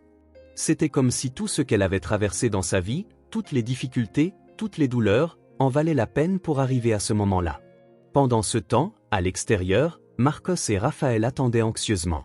Quand le médecin apparut avec un sourire, ils se levèrent immédiatement. « Les 3 bébés sont nés en bonne santé et Clara va bien », informa-t-il. Marcos poussa un profond soupir, comme s'il retenait sa respiration tout le temps. Raphaël lui donna une tape amicale dans le dos, mais Marcos se contenta d'acquiescer, encore en train de traiter la nouvelle. Il n'était pas du genre à exprimer facilement ses émotions, mais intérieurement, il ressentait un soulagement et un bonheur qu'il ne savait comment décrire. Quand Marcos entra dans la chambre pour voir Clara, elle était allongée sur le lit avec les 3 bébés dans les bras. Raphaël resta à l'extérieur, les laissant seuls un moment. Clara regarda Marcos et sourit, encore épuisée mais visiblement heureuse. « Regarde-les, Marcos, dit-elle avec une voix pleine d'émotion. Ils sont parfaits. » Il s'approcha lentement, comme s'il craignait de casser quelque chose. En regardant les petits visages des bébés, quelque chose en lui changea. C'était comme si, pour la première fois de sa vie, il avait trouvé quelque chose de plus grand que lui, plus grand que ses plans, ses affaires ou ses ambitions. Il regardait vers l'avenir et c'était incroyable. Clara observa pendant qu'il touchait la main de l'un des bébés, presque hésitante. « Tu vas être un bon père, Marcos, dit-elle en brisant le silence. Il la regarda, surpris. « Tu penses ça ? » « Oui, je sais, répondit-elle avec un faible sourire. Tu n'as qu'à arrêter de tout contrôler. Il ne répondit pas, mais le regard qu'il lui lança disait beaucoup. Là, dans cette chambre d'hôpital avec les triplés dans les bras de Clara, Marcos réalisa que sa vie ne serait plus jamais la même. Pour la première fois, il en était heureux. Les triplés étaient à la maison depuis quelques semaines, mais ils avaient déjà transformé la vie de tous ceux qui les entouraient. L'appartement de Clara, qui était autrefois silencieux, ressemblait maintenant à une symphonie constante de pleurs, de rires et de petites explosions de chaos. Clara, épuisée mais incroyablement épanouie, passait la majeure partie du temps à s'occuper des bébés.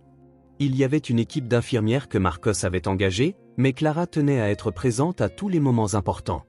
C'était elle qui nourrissait, changeait les couches et parfois tenait les 3 en même temps, même si cela signifiait des nuits blanches. Marcos visitait l'appartement fréquemment. Il était différent, plus présent, moins contrôlant. Cependant, même avec cette nouvelle version de Marcos, Clara sentait une tension. Il y avait quelque chose qu'elle évitait de confronter, mais qui, avec le temps, semblait impossible à ignorer.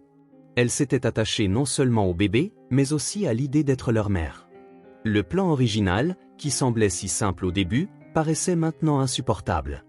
Comment pourrait-elle abandonner les triplés et continuer comme si de rien n'était ? Ce n'était pas quelque chose qu'elle pouvait faire. Un après-midi, alors que Marcos était dans l'appartement pour rendre visite au bébé, Clara décida qu'il était temps de parler. Il tenait l'un des enfants, quelque chose qu'il faisait de plus en plus souvent à sa propre surprise, et regardait le petit visage avec une expression de calme qu'elle n'avait jamais vue auparavant. « Marcos, nous devons parler, » dit-elle en s'asseyant sur le canapé, son ton sérieux attirant immédiatement son attention. « Ça va ?» répondit-il en remettant délicatement le bébé dans le berceau. Il s'assit dans le fauteuil en face d'elle, son regard fixe comme s'il se préparait à entendre quelque chose d'important. Clara respira profondément avant de commencer. « Je sais que nous avions un accord, je sais que tout cela a commencé comme une transaction, mais les choses ont changé. Marcos, j'ai changé. » Il s'inclina légèrement vers l'avant, les coudes appuyés sur les genoux. « Que veux-tu dire ?» demanda-t-il. Clara hésita un instant, essayant de trouver les mots justes. « Je ne peux pas simplement te confier les bébés et partir. Ils sont aussi les miens. Je les ai portés pendant 9 mois, j'ai senti chaque coup de pied, entendu chaque battement de cœur. Je les aime, Marcos, et peu importe ce qui était écrit dans ce contrat, je ne vais pas les abandonner. » Un long silence suivit qu'elle eut fini de parler. Marcos resta immobile, ses yeux analysant chaque mot qu'elle avait dit, chaque mouvement. Il ne semblait pas surpris, mais il y avait quelque chose dans son expression qu'elle ne pouvait pas déchiffrer. « Tu sais ce que cela signifie, n'est-ce pas ?» dit-elle finalement, sa voix basse presque un murmure. « Oui, Clara, » répondit-il sans hésiter. « Cela signifie que je veux faire partie de leur vie, pas comme une étrangère, mais comme leur père. Je ne demande pas la permission, Marcos, je dis comment ça va être. » Marcos se reposa dans le fauteuil, passant une main sur son visage. Il resta silencieux pendant si longtemps que Clara commença à se sentir anxieuse, mais elle savait qu'elle devait être ferme. Elle ne pouvait pas reculer maintenant. Finalement, Marcos parla. « Clara, je ne m'attendais pas à entendre cela de ta part, mais pour être honnête, je comprends. » Elle cligna des yeux, surprise. « Tu comprends ?» répéta-t-il en la regardant directement dans les yeux. « Depuis que les bébés sont nés, tout a changé pour moi aussi. Je pensais que ce serait simple, mais ce ne l'est pas. Ils sont plus qu'un simple héritage, ils sont ma famille, d'une certaine manière, tu fais aussi partie de cela. » Les paroles de Marcos surprirent Clara pendant un moment. Elle resta sans voix, il était rare de le voir si vulnérable, si ouvert, mais cela ne changeait pas le fait qu'elle devait se battre pour ce qu'elle croyait être juste. « Donc, tu es d'accord avec moi ?» demanda-t-elle encore prudente. Marcos esquissa un léger sourire. « Je dis que nous allons devoir découvrir comment faire fonctionner cela ensemble. » La conversation ne se termina pas là. Dans les jours qui suivirent, Clara et Marcos eurent plusieurs discussions, certaines calmes, d'autres plus animées. Clara insista pour laisser clair qu'elle n'accepterait pas d'être traitée comme une actrice secondaire dans la vie des triplés. Elle voulait être présente à toutes les décisions, de la sélection de l'école aux vêtements qu'ils porteraient. Et bien que Marcos ait encore des moments de résistance, il commença à réaliser que Clara avait raison. Elle était une vraie mère, et cela était quelque chose qu'aucun contrat ne pouvait changer. Il y eut un moment décisif quelques semaines plus tard. Ils étaient tous les deux dans l'appartement, les bébés dormant dans le berceau, et Clara apporta le contrat original. Elle plaça les papiers sur la table entre eux et regarda Marcos directement dans les yeux. « Ça ne signifie plus rien pour moi maintenant, » dit-elle. Marcos prit les papiers, les regarda quelques secondes, puis fit quelque chose que Clara n'attendait pas. Il déchira le contrat en deux sans dire un mot. Clara l'observa en silence, ressentant un mélange de soulagement et d'émotion. Plus de barrières, plus d'accords, seulement eux, essayant de découvrir comment être une famille. Marcos la regarda et dit avec une sincérité qui la surprit. « Tu as raison, Clara. Ils sont à toi autant qu'ils sont à moi. Nous allons faire cela ensemble. » À ce moment-là, Clara sentit qu'elle était enfin à l'endroit où elle devait être. Après que le contrat ait été déchiré, Marcos savait que quelque chose en lui avait changé pour toujours. C'était comme si le poids qu'il portait en silence depuis des années commençait à se dissoudre. Mais il savait aussi que le problème n'était pas seulement le présent, le dilemme avec Clara, les triplés ou même Raphaël. Le problème, c'était lui-même. Il évitait cela depuis si longtemps, enterré sous le succès, le contrôle et la routine implacable, mais cela refaisait surface et il n'y avait plus d'endroit où fuir. Marcos commença à se demander quand exactement il était devenu l'homme qu'il était, quelqu'un qui traitait les sentiments comme des obstacles, préférant les contrats aux vraies connexions. Peut-être que cela avait commencé avec la mort de son père. Il avait toujours admiré l'homme qu'il avait élevé, un entrepreneur déterminé mais aimant, qui tenait à enseigner des leçons importantes tout en jouant aux échecs. À la fin de la journée, la mort soudaine de son père laissa Marcos avec un vide qu'il ne sut jamais comment combler. Après cela, tout était question de contrôle, de s'assurer que rien ne lui échappait, comme la vie de son père l'avait échappé. Il s'enfonça dans le travail, construisit un empire et se blinda contre tout ce qui pourrait ébranler cette forteresse. Ces deux mariages ratés ne firent qu'affirmer cette idée. Les gens sont imprévisibles, fragiles, et leur faire confiance était un risque qu'ils n'étaient pas prêts à prendre à nouveau. Une nuit, quelques semaines après avoir déchiré le contrat, Marcos décida de visiter l'ancienne maison où il avait grandi. Elle était vide depuis des années, mais il n'avait jamais eu le courage de la vendre. C'était une grande maison, plus simple, avec des murs qui portaient encore les marques d'une enfance heureuse, une tache de peinture là où lui et son père tentaient de peindre ensemble, une rayure sur le sol du salon causée par une chute en apprenant à faire du vélo. En entrant, l'odeur du bois ancien et de la nostalgie le frappa comme un coup de poing. Il marcha silencieusement à travers les pièces, ressentant un mélange de confort et de douleur. Dans le salon, il y avait un vieux fauteuil en cuir appartenant à son père.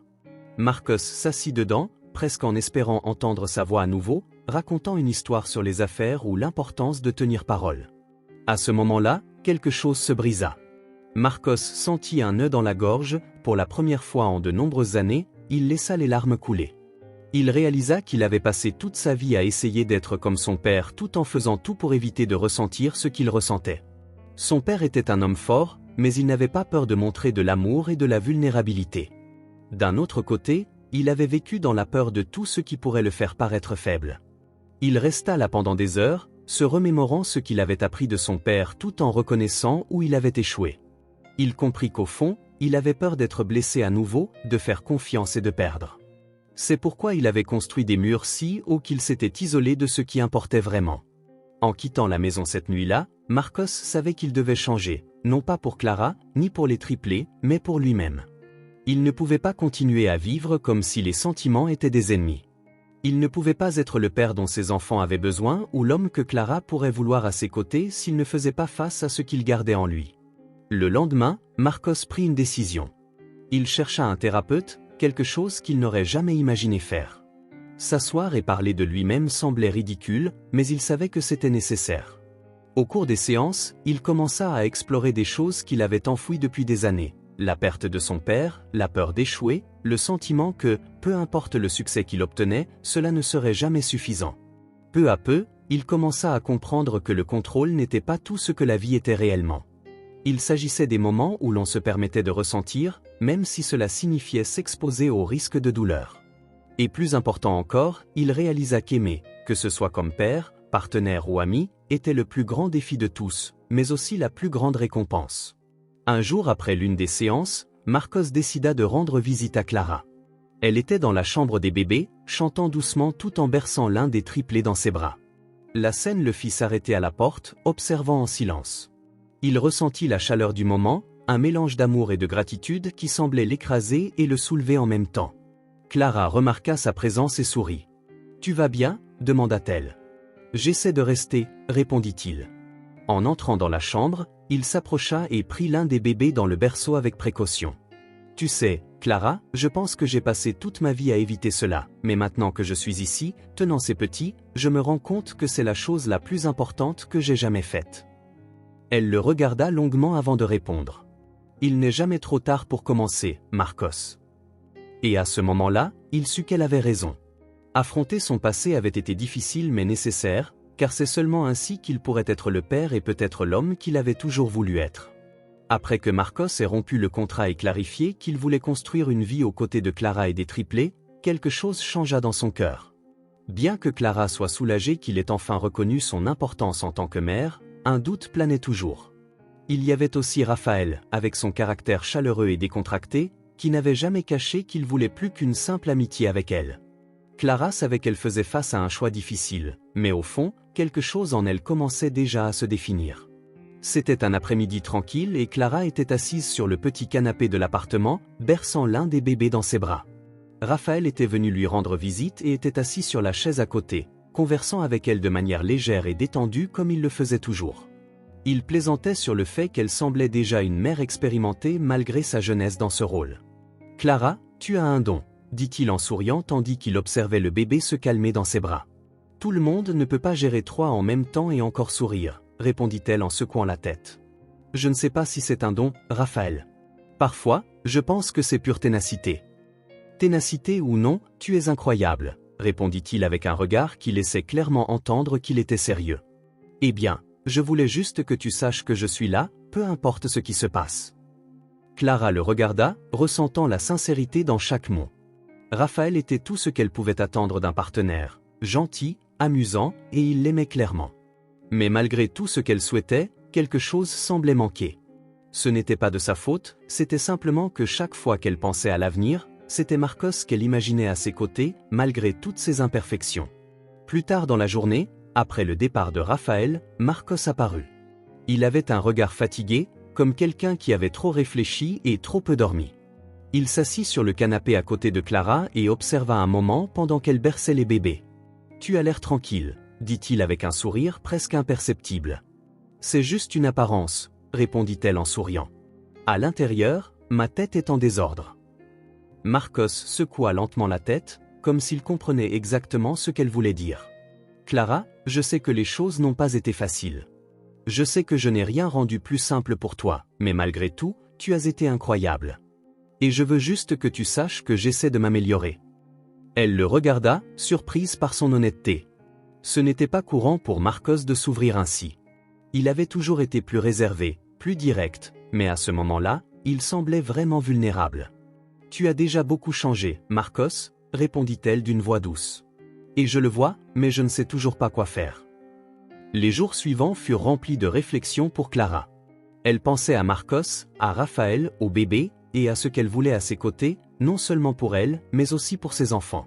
Raphaël était le chemin facile, l'homme qui la faisait rire et se sentait en sécurité. Mais avec Marcos, il y avait quelque chose de plus profond, quelque chose qui allait au-delà des mots. Il n'était pas parfait, mais il essayait de devenir meilleur, et Clara savait que cet effort venait du fait qu'il se souciait réellement. Enfin, une nuit, Clara demanda à Marcos de venir à l'appartement. Il arriva rapidement, comme il le faisait toujours lorsqu'elle avait besoin de lui. En entrant, il vit qu'elle était sur le canapé, tenant l'un des enfants tandis que les deux autres dormaient dans les berceaux à côté. « Tu avais besoin de me parler ?» demanda-t-il, sa voix empreinte d'inquiétude. Clara acquiesça, indiquant qu'il s'asseyait à côté d'elle. Elle prit une profonde inspiration avant de commencer à parler. « Marcos, j'ai beaucoup réfléchi à tout ça, à nous, au bébé, à l'avenir. » Il resta silencieux, mais elle pouvait voir l'attention dans ses yeux. Il attendait quelque chose qui pourrait tout changer. « Je sais que nous avons commencé cela de manière étrange et je sais que tout n'a pas été facile, mais peu importe la complexité, tu as toujours été là. Tu as toujours essayé de faire ce que tu pensais être juste, et plus que ça, tu as montré que tu te soucies vraiment. » Marcos avala difficilement sa salive, mais ne répondit pas. Il savait qu'elle n'avait pas encore terminé. « J'ai eu des options, Marcos. Raphaël, il est incroyable. C'est quelqu'un que je sais qui serait à mes côtés sans hésiter. Mais chaque fois que je pense à l'avenir, chaque fois que j'imagine comment je veux élever ces bébés, c'est toi que je vois. Peu importe combien tu m'irrites parfois ou combien tu veux tout contrôler, tu es leur père, et d'une certaine manière, tu es devenu une partie de moi. » Marcos la regarda et Clara vit quelque chose dans ses yeux qu'elle n'avait jamais vu auparavant, du soulagement, de la gratitude, de l'amour. Il prit sa main avec soin, comme s'il ne voulait pas briser le moment. « Je ne sais pas quoi dire, Clara, » commença-t-il d'une voix basse. « Mais je promets qu'à partir de maintenant, je ferai tout ce que je pourrai pour être l'homme que tu mérites et le père dont ils ont besoin. » Elle sourit, laissant les larmes couler, mais sans s'en soucier. « Je crois en toi, Marcos. C'est pourquoi je te choisis, » répondit-elle. La vie dans la maison de Marcos et Clara ne fut plus jamais la même. Après qu'elle ait décidé de rester à ses côtés, la demeure à Lyon, auparavant impeccable et presque froide, devint une explosion de vie et de chaos.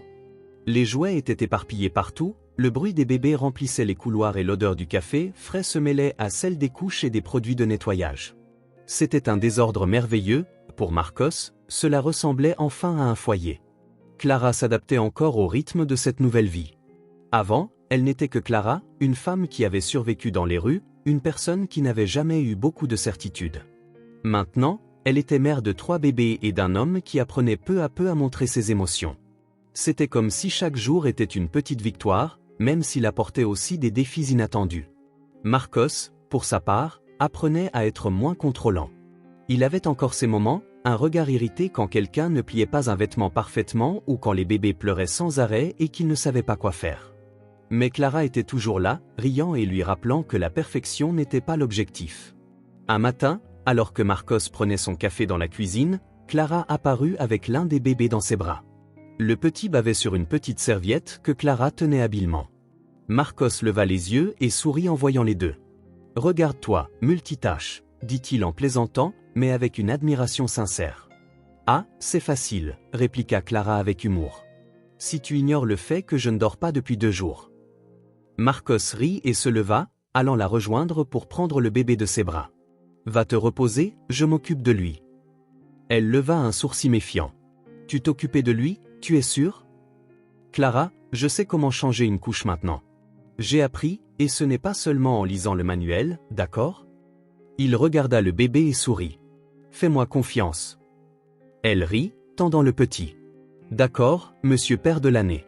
Mais si tu as besoin d'aide, je suis bien là sur le canapé à faire semblant de dormir. » Les jours continuaient ainsi, remplis de petits moments montrant combien chacun changeait. Marcos commença à s'impliquer davantage dans les soins des bébés. Il était ce père qui restait debout à côté du berceau au milieu de la nuit, berçant doucement le bébé pour qu'il se rendorme. C'était celui qui mettait de la musique classique en pensant que cela aiderait leur développement, tandis que Clara roulait des yeux en disant qu'un peu de samba ferait mieux. Mais ce n'était pas seulement Marcos qui apprenait. Clara aussi se transformait. Pour la première fois de sa vie, elle sentait qu'elle avait un but, quelque chose qui allait au-delà de simplement survivre. Être mère était épuisant et chaotique, mais c'était aussi la plus belle chose qu'elle ait jamais expérimentée. Aux côtés de Marcos, elle réalisa qu'elle avait plus de force qu'elle n'aurait jamais imaginé. Une nuit, après que les bébés eurent finalement dormi, Marcos et Clara se retrouvèrent dans le salon. Il apporta une coupe de vin pour elle, une rareté car Clara n'avait presque jamais le temps de se détendre, et un verre de whisky pour lui. Ils s'assirent sur le canapé, côte à côte, en silence pendant un moment. « Tu penses qu'on fait ça correctement ?» demanda Marcos, brisant le silence. Sa voix était douce, mais il y avait une note d'inquiétude. Clara se tourna vers lui, surprise par la question. « Pourquoi tu penses que non ?»« Je ne sais pas, je n'aurais jamais imaginé que je serais père, je n'aurais jamais pensé avoir une famille. Parfois, j'ai l'impression de ne pas savoir ce que je fais. » Elle posa sa coupe et prit la main de Marcos. « Personne ne sait ce qu'il fait, pas moi non plus. Mais ça ne signifie pas que nous ne faisons pas de notre mieux. Et regarde, jusqu'à maintenant, je pense que nous nous en sortons très bien. » Il sourit en serrant sa main. « Merci de m'avoir choisi, Clara. »« Je n'avais pas d'autre choix, Marcos, » répondit-elle avec un sourire taquin. « Qui d'autre allait te supporter ?» Ils rirent, pendant un moment, tout semblait parfait. Pas parce que c'était sans défaut, mais parce que c'était réel. Avec le temps, les choses commencèrent à se stabiliser. Marcos équilibrerait les affaires avec la vie à la maison, quelque chose qu'il n'aurait jamais pensé pouvoir faire. Clara commença à explorer des opportunités qui auparavant semblaient impossibles, comme un cours en ligne de design d'intérieur. Elle avait un talent pour transformer les espaces, ce qui devenait évident dans la façon dont elle créait un environnement chaleureux et plein de personnalité pour les bébés. Mais surtout, ils trouvèrent quelque chose qu'ils n'avaient jamais attendu, une vraie famille. Pas la famille parfaite des publicités télévisées, mais une qui fonctionnait à leur manière, avec des rires, des disputes, des défis et beaucoup de désordre. Le soleil se couchait, teintant le ciel de nuances d'orange et de rose, tandis que Clara et Marcos étaient dans le jardin de la maison. La demeure de Lyon semblait différente maintenant, plus vivante, plus chaleureuse.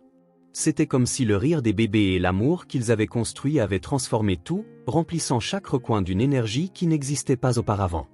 Les triplés dormaient profondément dans leur berceau après une journée remplie de pleurs, de rires et de jeux. C'était rare, mais Clara et Marcos avaient enfin un moment rien qu'à eux. Ils étaient assis sur une chaise longue double, côte à côte, avec une couverture couvrant leurs jambes. Clara tenait une tasse de thé et Marcos une coupe de vin. Le silence était confortable, seulement rempli par le son lointain de la ville. Ils étaient si silencieux que cela en devenait presque effrayant. Clara plaisanta en regardant par la fenêtre de la chambre des bébés.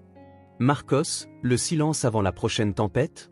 Tu paries qu'une heure plus tard, l'un d'eux va commencer à pleurer et réveiller les deux autres ?» Elle sourit en secouant la tête. « Et là, tu vas te lever pour résoudre le problème, parce que, en tant que père dévoué, tu es responsable de la nuit. » « Père dévoué » répéta-t-il en regardant l'horizon. Je n'aurais jamais pensé entendre ces mots associés à moi. Clara se tourna vers lui avec un sourire doux. « Tu es plus dévoué que tu ne veux l'admettre, Marcos. » Il posa immédiatement sa coupe de vin sur la table à côté et se tourna vers Clara. Ses yeux étaient plus doux qu'elle ne les avait jamais vus, comme s'il gardait quelque chose depuis longtemps. Avant qu'elle ne puisse demander quoi que ce soit, Marcos s'approcha et l'embrassa. Ce n'était pas un baiser précipité, mais un geste lent et plein de signification, comme s'il voulait qu'elle ressente tout ce qu'il essayait de dire. En se détachant, Clara le regarda, surprise, mais sans rien dire. Il prit son visage entre ses mains et parla d'une voix chargée d'émotion. « Clara, j'ai attendu très longtemps pour trouver quelqu'un comme toi. Je pense que je ne savais même pas que je l'attendais, mais maintenant, je sais que tu es la femme de ma vie. » Son cœur battait plus fort que jamais. Clara sentit ses yeux se remplir de larmes, mais elles étaient de bonheur. Pendant un moment, elle ne dit rien, se contentant de sourire parce qu'elle savait que les mots ne seraient pas suffisants. Enfin, elle posa sa main sur la sienne et répondit d'une voix chargée d'émotion. « Moi aussi, j'ai mis beaucoup de temps à trouver ma place. Mais maintenant, je sais que c'est ici, avec toi et avec eux. C'est ma maison. » Marcos la serra dans ses bras, la tirant près de lui. Alors que le soleil se cachait enfin à l'horizon, ils s'embrassèrent, et à ce moment-là, rien d'autre n'importait. Ils n'étaient pas parfaits, mais ils avaient tout ce dont ils avaient besoin, l'un l'autre, les triplés et la certitude qu'ensemble, ils pouvaient affronter n'importe quoi. Et ainsi, cette nuit-là, sous un ciel teinté par le crépuscule, ils commencèrent un nouveau chapitre de leur vie, un chapitre promettant d'être rempli d'amour, de défis et de beaucoup, beaucoup d'amour, exactement comme une famille doit l'être.